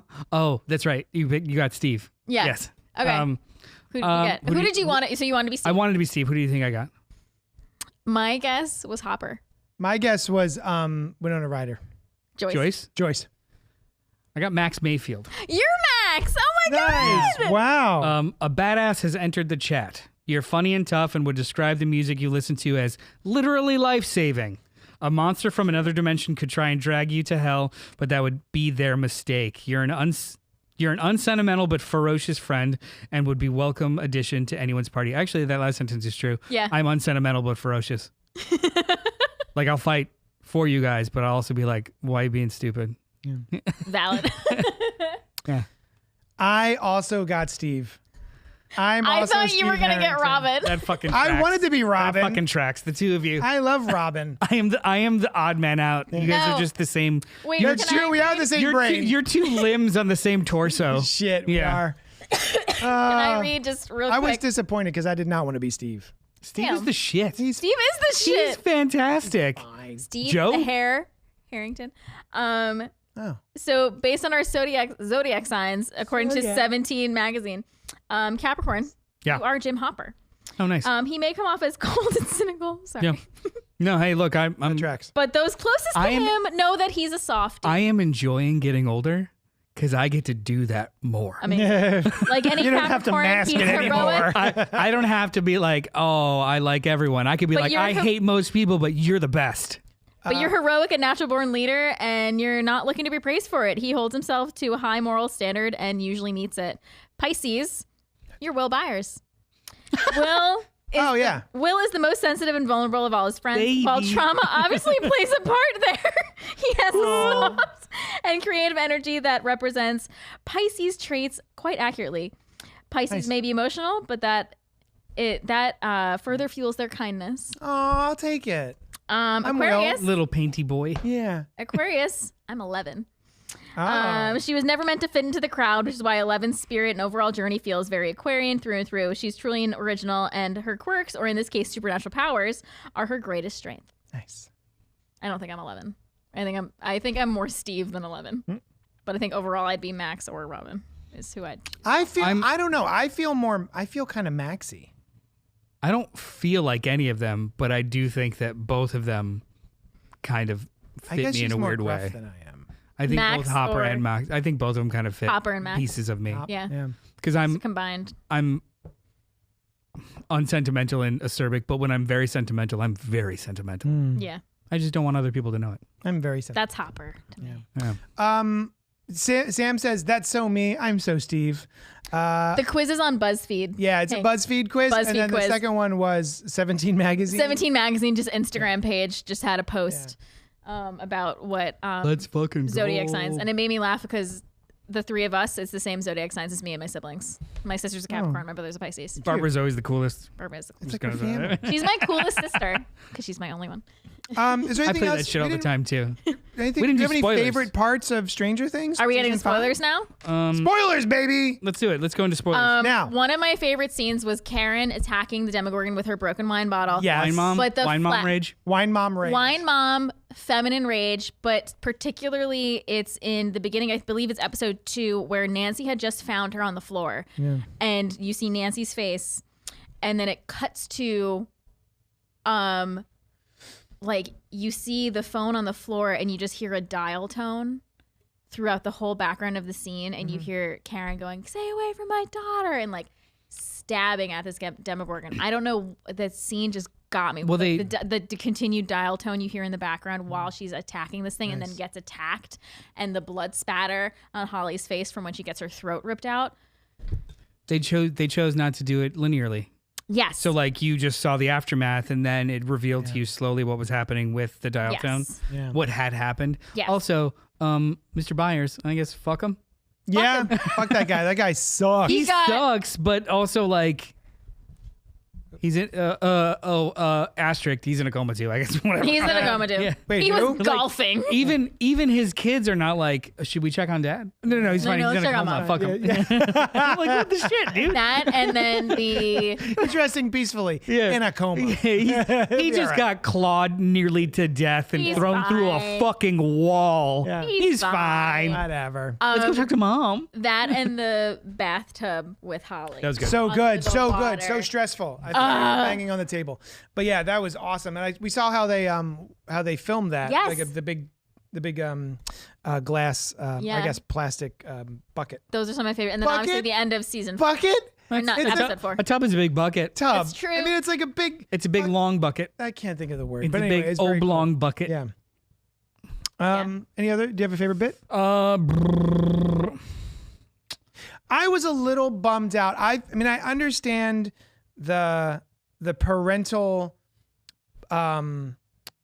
protection that Hopper gives to 11 Yeah. L, but it's also like she's got fucking superpowers. What are you saying? Why would you Well, not let her She's accompany lost you? the powers before though. Oh, that's true. Also, too, but it's- I like the way he explains it. Of like, we need her for the more important thing. I'm not going to risk her life on pawns. That's bullshit. Yeah. You know that's bullshit, right? Of course I do. Okay, I was like, that's not his. Actual. That's not what he feels or thinks 'Cause he- at all. Yeah. He also it's his trauma. Yeah. so very similarly when he's talking to the guy that they have prisoner, Mhm. and when they in the Upside Down when she gets there The guy with with the him, long face. the guy with the long face who's claiming that he's just a grunt, but he Yeah. knows he's not. And he's like, yeah, you decided to attack a little girl. Like, Mm. he still sees her as a little girl. And the guy's like, little girl. She's like, she has superpowers. Yeah. And like, but Hopper just sees her as this little girl that was Yeah. lost in the woods and like needed help. I was on the verge of tears watching a TikTok of something Same. that I had not noticed in Stranger Things. I imagine tie? it's season Hair tie. 1 or 2. The hair tie. I did not clock this, and it wasn't until yesterday that I saw a TikTok about the hair tie from his. And also, I forgot he had a dead little girl. Sarah. I totally forgot about her until we saw her again in Let's hold his hands. Thank you. Get on your fucking hands. Until Stop this it. season, when I was like, oh right, he had like a little girl that died of cancer. I totally forgot because it's been so long. But the hair tie that she had, and then how eventually, without, I don't think it's ever expressed in the show. It's just she has a hair tie. All of a sudden, Hopper starts wearing the hair tie as a bracelet, and then just at a certain point, 11 starts wearing the same hair tie. She has it when Is that a scene? she's reading his note to her when he's dead. Yeah, but she has it before that in Starcourt Mall. Mm. And the way they're holding hands, 11 and Hopper, and he has his thumb like tucked under Yeah. the hair tie on her wrist. Yeah. And it's just, It's, yeah. I was on the verge Sarah of was wearing the hair tears. tie, and then she lost her hair because she was in chemo. Yeah. And he started wearing it on his wrist, and like, And that's the other thing I never really clocked just watching that TikTok of his little girl who's bald because of the chemo, and then 11 also with the buzzed. Yeah. And I never made that connection either.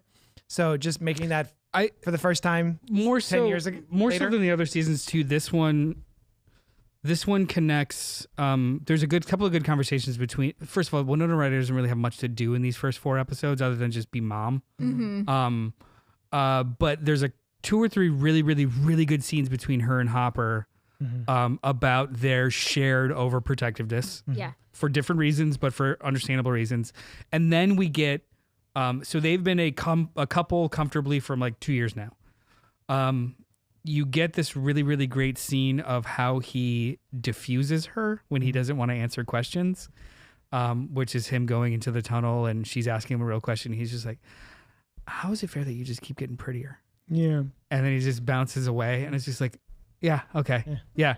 These people know each other in every single way, and the conversations that they have with each other are not conversations they have or have ever had with other people. Yeah.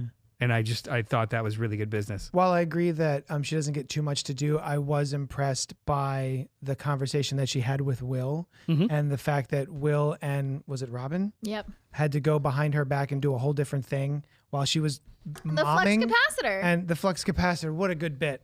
Fun bit. She's like, oh my, great Scott. Has Great that Scott. has that red So light been on this whole time? Loved what a it. good bit. But yeah, the conversation we had with Will and having to trust him because he's a 40-year-old man at this point. So you have to trust your 40-year-old son. So I really like that conversation too.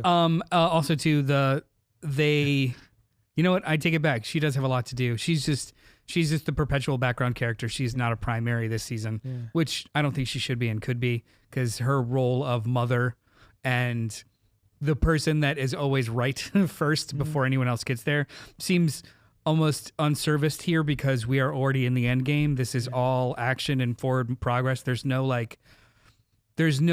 arch of her having to convince people that things are going wrong or something's going on. That's over. The whole town knows about it. There's a Band-Aid. This is over. Yeah, there's a Band-Aid. So it's just her trying to like keep things together, and instead of shunting her to the back, they give her a new project in Dipshit Derek, which only gets like 2 scenes. He's delightful. But it's Derek like- now. There's Joyce. I Yeah. love that. Yeah. Yeah. You don't see that conversation. Yeah. You just have her affirm him Yeah. and he believes it. Like, And you're sometimes like, you just need somebody to believe yeah, in you. it's the power Then of later, Joyce, right? Robin believes in Will. I've seen some interesting reads of the end online that I don't agree with. Oh, But with Will and the white eyes? yeah, well, with Will and getting there. Oh, tell me. Well, so like spoilers for the end. Yeah, We're in spoilers. spoiler We're in section. Spoilers. So Will's gay. He knows he's gay, but he doesn't know he's gay. Robin knows he's gay. Knows he's gay. Robin is gay. Clocks, he's gay. Clocks that he is gay for Mike. Yeah. What was that? Then they have that conversation about I thought it was in other people. It wasn't. It was in me the whole time. You don't need other people to find who you are. Great. That weeping, comes, by the way. huh? I was just weeping. That comes to fruition in the end when Vecna basically mega negs Will. Yeah. I'm choosing Mega negs. Oh yeah, he negs him Mega so negger. hard to like it's absolutely insane. So I choose children because they're weak-minded and I could use them as batteries. Just like you weak-minded little shit. You know what? You're so useless. I'm not even gonna bother fucking killing you. Yeah. Yep. He's Out. gonna walk away. Yeah.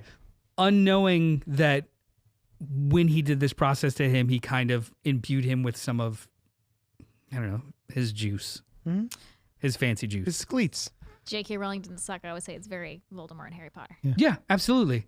He was like his. Thank God you didn't though. He was. Thank his, God I didn't say that. He was his. Thank God. His prototype for this process, and that's why it's like. Honestly, I think that's also why it's only about a year and a half in between each season because the dates line up of when he was shot off. Maybe that's when it's weaker. It's always around the Did you October, notice November that the area. date of the play, Oklahoma? It's November 6th. It's the day that Will went missing, but just 30 years later. Or, 30, or a little less Before? than 30 years later. Oh.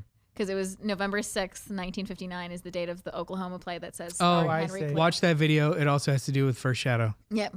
Okay. The cave and everything. First Shadow. Okay.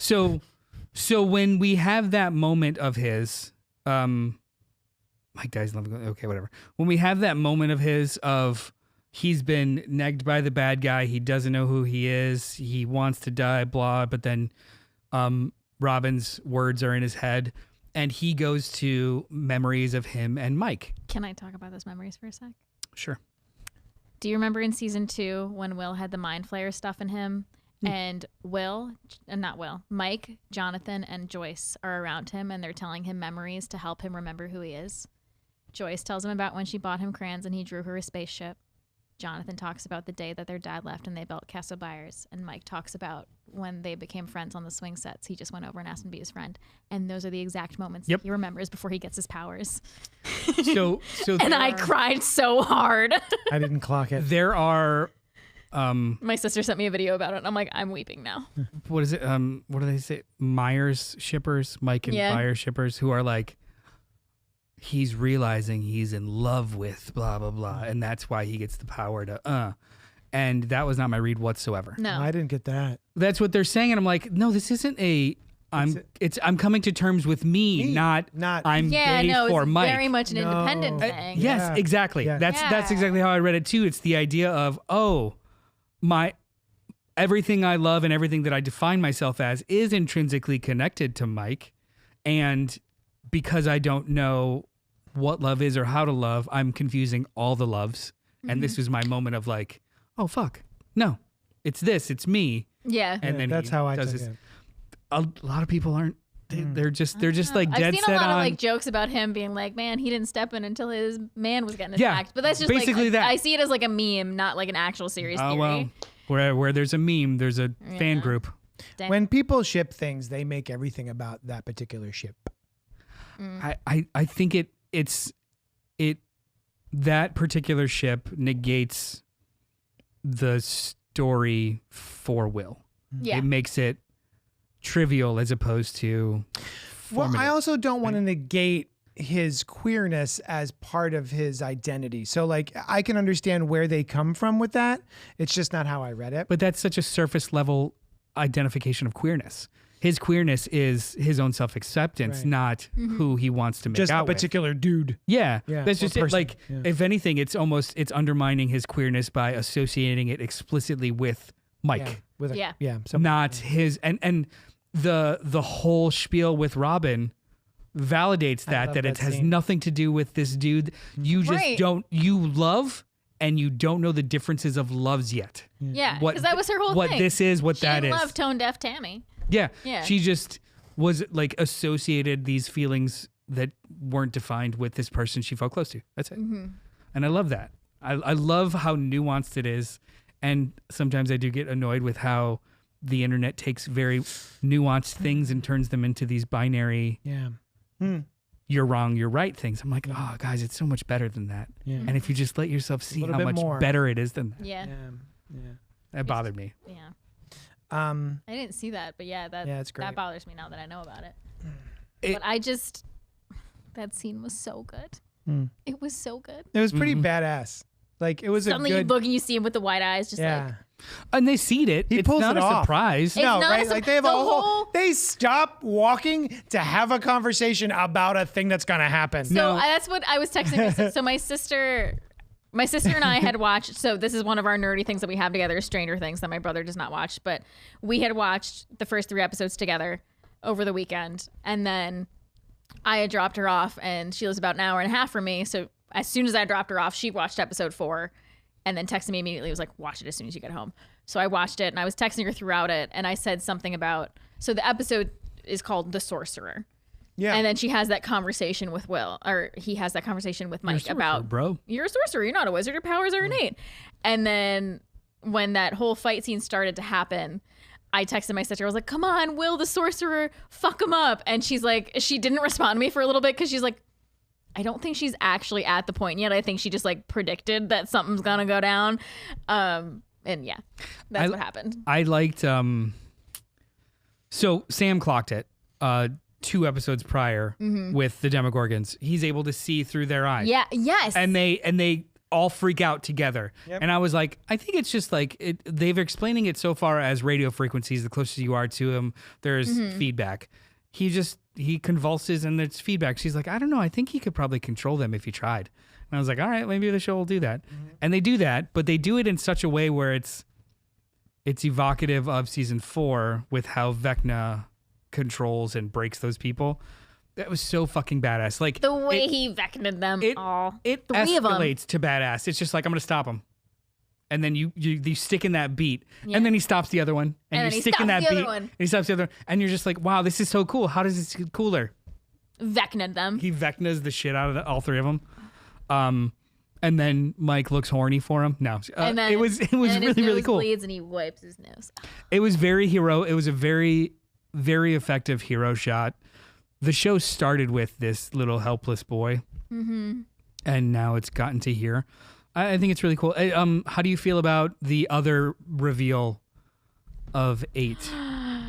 That was exciting. That meant nothing to me. I was like, wait, who's that? Oh, okay, cool. I thought that is was an fun. episode that everyone but me hated. I was seemed cool to, with it. I think it was supposed to be a backdoor pilot for something, for other Stranger Things spinoff, and I love that episode. And and then I got online and I was like, oh, everyone hates this. I think this is everyone really hated fun. on that one. I liked it. It was side questy, 80s but I liked punk. it. Yeah. Pretty cool. That's the only season with 9 episodes too. Yep. I believe. Yeah, the extra episode. But yeah, I forgot who that was until we saw her, and I was like, oh, cool. Collie. And then It's not answered yet where Vecna is, why she can't sense him. I don't know what the fuck that means. It was a pretty good theory that he's hidden in it was behind the wall, right? the wall covers all of. What do you mean? Well, That Like flesh Hawkins' wall. lab. I think she can feel everything that's inside the circle, the wall. So he's outside of on the Hawkins outside of because the the wall. wall covers all of Hawkins. So he's outside of Hawkins. I guess that's how I took it. No idea. Is he in Oklahoma? The play. I He is. We know it. from the- they make a deal to associate it that like this is the upside down ends here. Well, and I there's thought no- the inside of the circle was Hawkins' Oh. lab. That's just the end of the upside down. That's kind of what the implication was. Oh, I I didn't thought think the- that at all. I thought the inside of the circle was Dustin figured out was Hawkins' Yeah. lab. Yeah, Yeah. that's the middle of the circle. That's the middle of the circle. Middle. The perimeter, that fleshy wall. The outside. He's saying Oh, Vecna's okay, outside of it, understand. and Yeah. I don't think we have any reason to think that because they're kind of establishing is that that's the upside down, that's the perimeter. didn't get it's not the whole thing in the world. So he's hidden somewhere. They seed that he's hidden because he's captured. I was like, no, there's absolutely no way that this big bad has been captured. So who could be behind? It's got to be 8. It's got to be that other somebody else. Yeah. So that one didn't really shock me so much. It's like, cool. I also thought it was interesting. So he captures Holly, takes her to the Creel house in the Upside Down, and then he leaves Which her is for the a day. Lego set that's coming soon. He leaves on the Upside Down, and he provides Not worth her with her favorite music, Yeah. which is the thing What the hell? that stops people. Wait a minute. But I'm guessing. My guess is he doesn't know that's his weakness. Like he didn't see No. Max listening to Kate Bush. That happened in the real world. He just saw Max snap out of it. He doesn't know that music is the thing. Okay. So Tiffany is going to have a big part, I think, later on. Actually, I think other than that one, I wasn't impressed with the needle drops this season. Yeah. I legit listened to Running Up That Hill by Kate Bush It's season on 4. repeat for months. It's season 4 though. I'm talking about there's no I'm just drops what I'm here. saying. I'm agreeing with you. What the fuck, man? And We're there's talking about nothing in 5. here 5. that hits me in the same way. Yeah, no. Same. Right? Also, were you frustrated that... So, also, loved the Max reveal. Oh yeah, it was wonderful. In the Upside Makes no Down. fucking sense, but it's Makes great. no sense, but I loved it. It's so wishy-washy. I have such a crush on Eddie Munson that I keep waiting for him to show up in the Upside We Down. kept thinking it was Eddie Munson. I kept thinking, my sister's like, you have to let it go. And I'm like, but maybe it's Eddie. And she's like, let it He's go. dead in He's both dead. faces. Even at the She has a physical body that's Yeah, still I alive. know. Even but at I the just beginning keep... where there's Mr. What's it? What's it? Sushan and I were both like, oh, maybe it's Eddie. Maybe Eddie's like actually legitimately trying to protect them. I had a little bit of it too, and then I'm like, no, it's definitely gonna be Henry, and it was. Yeah, I want to hang out with Eddie. Oh, I just love Eddie, Sam but thought it was be my friend, Eddie. Sam thought it was going to be future Will. oh shit. Oh. Yeah. What all was I bets are off, saying man. though? With the Max reveal. Yeah. Were either of you frustrated when she's telling her story? And she's like almost escapes, and she just stands there for so long looking at the exit. I think you're referring to Info Dump the episode. Info dump the Yeah, okay. episode, and she's like, I felt him on my hand, and like I'm like, just go. Yeah. Go before the song ends. It's your favorite song. You know when it ends. Just go. I- the more that I really liked that episode, and I was genuinely surprised when she was there, and I was like, oh, this makes sense. She's inside of, it's fucking Inception. She's inside his memory of blah with the blah with the blah and blah with the blah. But I'm starting to lose it the more they quantify how it works. Yeah. So The more they explain it, the more they like, so like she's traveling through and kicking through to get to the memory that she shared with him where she was in this thing where she ran the first time because of the song, and it just so happened that he was playing I the got a song little at the same time. tripped up there too. I was So like, it's- wait, what? The more that they start to peel at it, the worse it's getting. So they just need to be like, she just needs to find the door again. Shh. yeah. Stop it. I was thinking they were going to explain it because she just stood there for so long looking at the opening. And I thought they were going to explain it as her not knowing if she would come back and like, because she had her body broken and she's Yeah, but probably blind. It's been a year and a half though. So Yeah. the bones are healed. But like, was she paralyzed? Atrophied. Was she? I don't know. We don't know.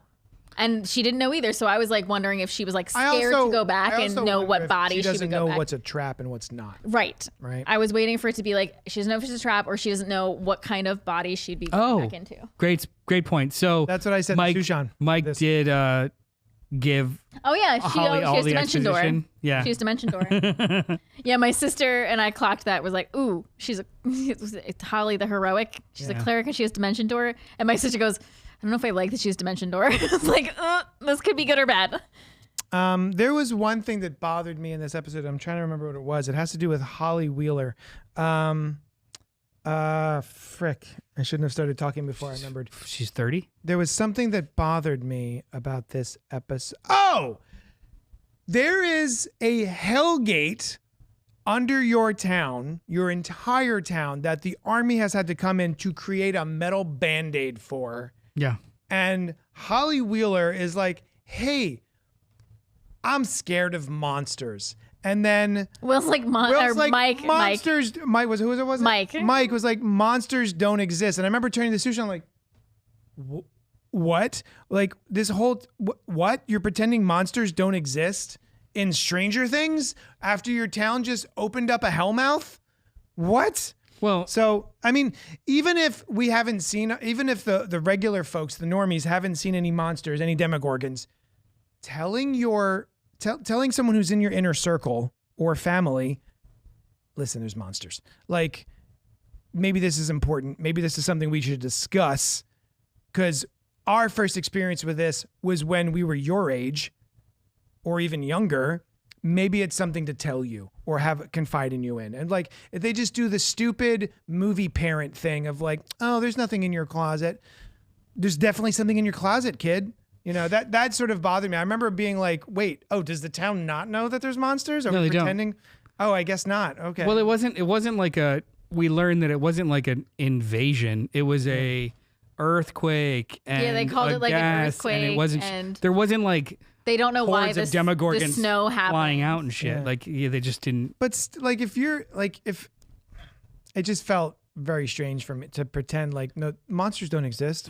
What? You've been Gaslighting. fighting them. I was gonna say Gaslighting. I bought it in the moment Years. just because it was like 80s style gaslighting of Yeah. like, you're fine, I'll protect you. Don't. Yeah, no, definitely thought it was Yeah, like that- older that was brother. one thing that stuck Like with no, this one happened to my sister. I'm gonna tell because the story is that it was an earthquake, and that the military is there because there was some kind of like snowfall that happened after, and they don't know what they breathed in, and that's why they're all quarantined. Speaking of, Can we talk everybody's about just that shit- expo dump? That was awesome. Oh, I am Rockin' not- Robin is amazing. Rockin' Robin's dope, and I thought introducing that the kind of the context of the show time period that we're in now with the season premiere was expertly crafted with her radio show, just explaining everything that's happened. I really liked how that went down. Yeah, that and was there's- really good. I was thinking about Black Mirror. phone. Black Phone 2, and how there's that sequence in the church where they're having all this exposition. There's that classic scene where you've got, I don't know, 7 people all info Wait, dumping over you're each the other. Finn who killed the serial killer? Yes, that sort of thing. We're doing that again in, I don't know, maybe episode 4 of this one when they're in the barn together and they're all trying to figure out what to do, and it just feels so much more naturalistic, and I was Yeah. having trouble pinning down if it's dialogue, if it's just how the actors are acting, but I immediately thought of Black Phone 2 and be like, this should have been like that. Yeah. Or I'm sorry, that should have been like this. That should have been like agreed. Stranger Things. Off topic. Did Yes. you see the Do you like clip? cheeseburgers? Did you see the clip of Erica? Her in season 4, how she wins for the Hellfire Yeah. Club. Crit hit on Vecna. Yeah. That's exactly what she does to that little girl. She sneaks up behind with the With the syringe? with the syringe. Like That's what Lady Applejack does. That's her D&D character. yes, yeah. So like they see that in an earlier season of her saying, "Doesn't matter what you throw at me because I'm going to She do this." thinks and she do has this, and I've got poisonous a darts. poison dart, and whatever. She has her her dagger has poison on the tip. Oh my god, that's so funny. I did not clock that either. Lady Applejack. Who would have clocked that other than fucking chronically online people on TikTok? Before we move on, before we leave, Watch it. there is something people were I was watching David Pargin, who is David Wong, or Jason Pargin, who is David Wong, who is a writer who did John Dies at the End. This book is full of spiders. Yeah. Seriously, don't open it. A whole series of really excellently titled books. And he does just videos, TikToks, what have you, shorts. And he has been saying how there are people online who are very nervous about the finale of this show, Stranger Things. Yeah. And the fact that in the very beginning of season 1, episode 1, they are playing a game of Dungeons and Dragons, which we watch cinematically on screen. And then we cut to them telling the story of doing this D&D campaign. Yep. Do we think... No. Okay. No. What? Let me finish the question. Do we think that this entire series of Stranger Things is a D&D campaign that at the end they are going to reveal is that's exactly what's happening? I think They won't. Was it They Dallas? couldn't I possibly. think soft brain people think that. Okay. I'm just gonna straight up say you're stupid. Smooth brained? Soft. Okay. Soft and smooth. Soft, smooth, fucking puddles between your ears. That is absolutely idiotic. There were so many theories that that's how The Walking Dead was going to end. It was like Rick and Grimes that's waking fucking up stupid too. from his coma Now, in season what 1. I Oh, yeah. what I do forgot about think coma. will probably happen Yeah. is that is how the show will end. How that campaign went with Mike actually rolling a 7 and not winning, and Will lying that he did. That is going to play somehow, because that's how it ended. With he wanted to protect Mike and not have Mike's character die.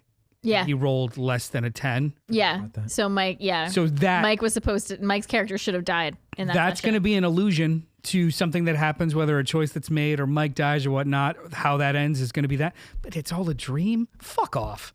Not a dream. Your media A D&D campaign. Your media literacy is shot if you think that that's how they're going to Let's not reverse pretend engineer. it hasn't been done. Where? Dallas. That was one season. Yeah. And we've all learned from it. And it was a secondary mistake that they did because somebody got fired or left or whatnot, and they just really? like, nah. Oh, really? It's all a dream. Gotcha. Oh, I didn't know that. No.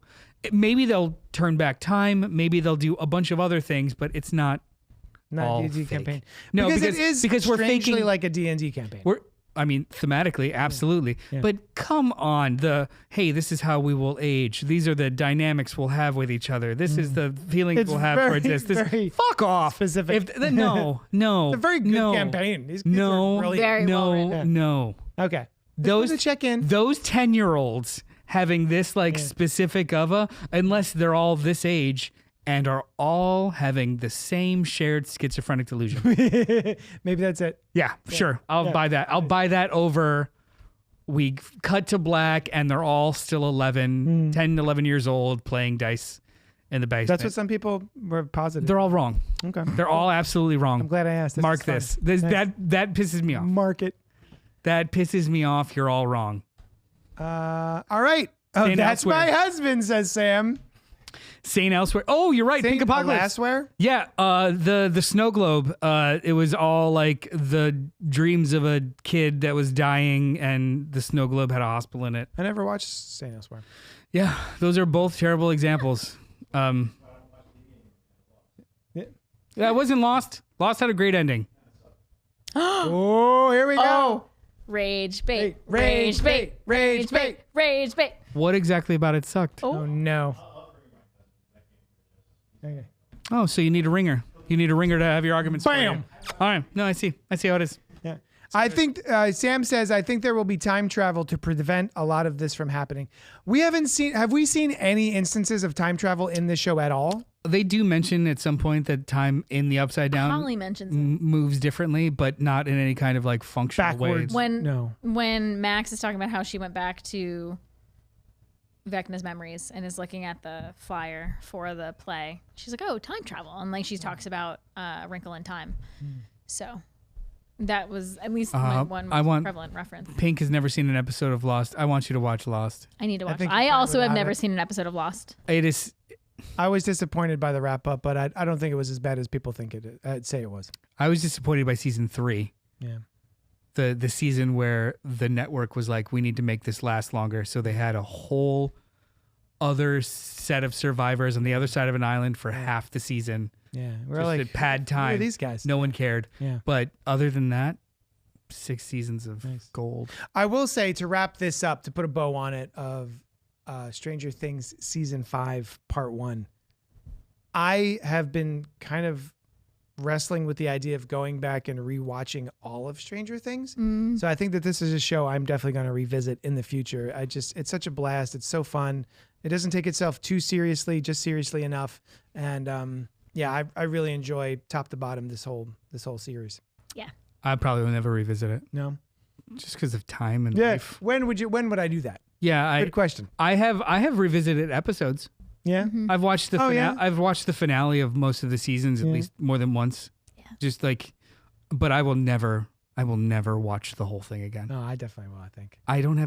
There's so much out there. I've never watched anything again at this point. Oh, no. Not since like 2005. Gilmore Girls. I rewatch Gilmore Girls I've watched no, every so often. you haven't. Because you've never fucking finished it.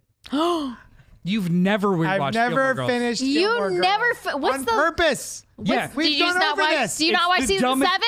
It's dumber than the people think this is all a campaign.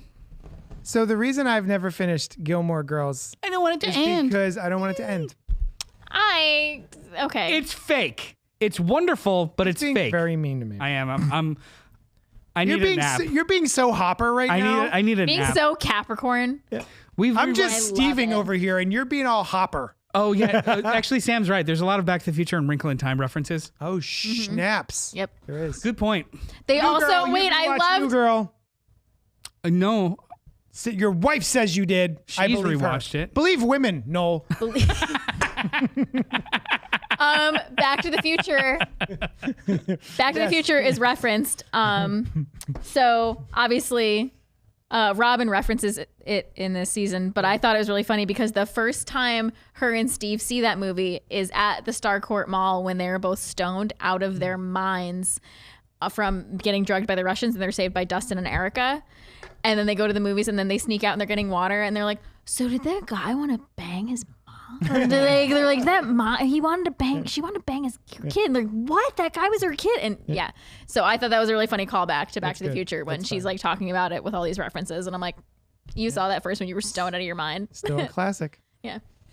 All right, guys, 2 hours. We've been at this for a while. Yeah. Thank you so much for hanging out with us and talking Stranger Things with us. I can't express to you how much we enjoy you being in the chat. So thank you for being here with us live and chatting with us. It really adds everything because these guys suck. You guys are great. Yeah, I do. You can check out Alice Inside the Morgue. Yep. Yeah. Go check that out. Check out your local morgue. I'm in there. Noel, your name is Noel. That's me. You have an Instagram called Physical Media Space. That's physical_media_space. Yeah. Or you can find me at Noel the Writer / Physical Space, a blog that celebrates physical media and boutique releases. Pink, since you're still here, I'm being serious. If you blind buy any of those John Woo movies, if you don't like them, I'll buy them off. Yeah, there's the killer. Oh, Just put it physical. up Oh, today. there we go. Physical Media Space. Yeah. Hard boiled. Rad. Oh yeah, The Mask. I have Shin both. Godzilla. Actually, if you click on the Rad one, go down one row. Rad there. That's actually the Vinegar Syndrome. That's the Mondo Blu-ray Steelbook release, and then the Vinegar Syndrome. If you scroll through, VHS release that's got an LED light in the back of it. It's very stupid. Oh, that's fun. It's Go very give him a follow stupid. on physical_media_space Hell on yeah. Instagram. Yeah, he did it. Click follow. All right, thanks guys so much for hanging out with us. We love you, and we'll talk at you. Next week. Missions probable. Bro, are we? Finally, we're wrapping it up. What's today? The 4th? I don't know. The 3rd. I feel like it's tomorrow already. Shit, I have my work Christmas party next week. Oh, next week? Yeah. Have them all come here. Okay. Are you free the 17th? No, Are you I'll work? work a night shift that week. Oh, this is your last time with us. Ever. Shit, I forgot that I party the 10th. Well, we'll That's all right. figure I it might be out. able to leave the party early. It's fine. The party starts at 6. I probably won't be there to leave. Thank you so much for hanging out with us. All right. We'll talk Talk at you later. Doo-doo-doo. Bye.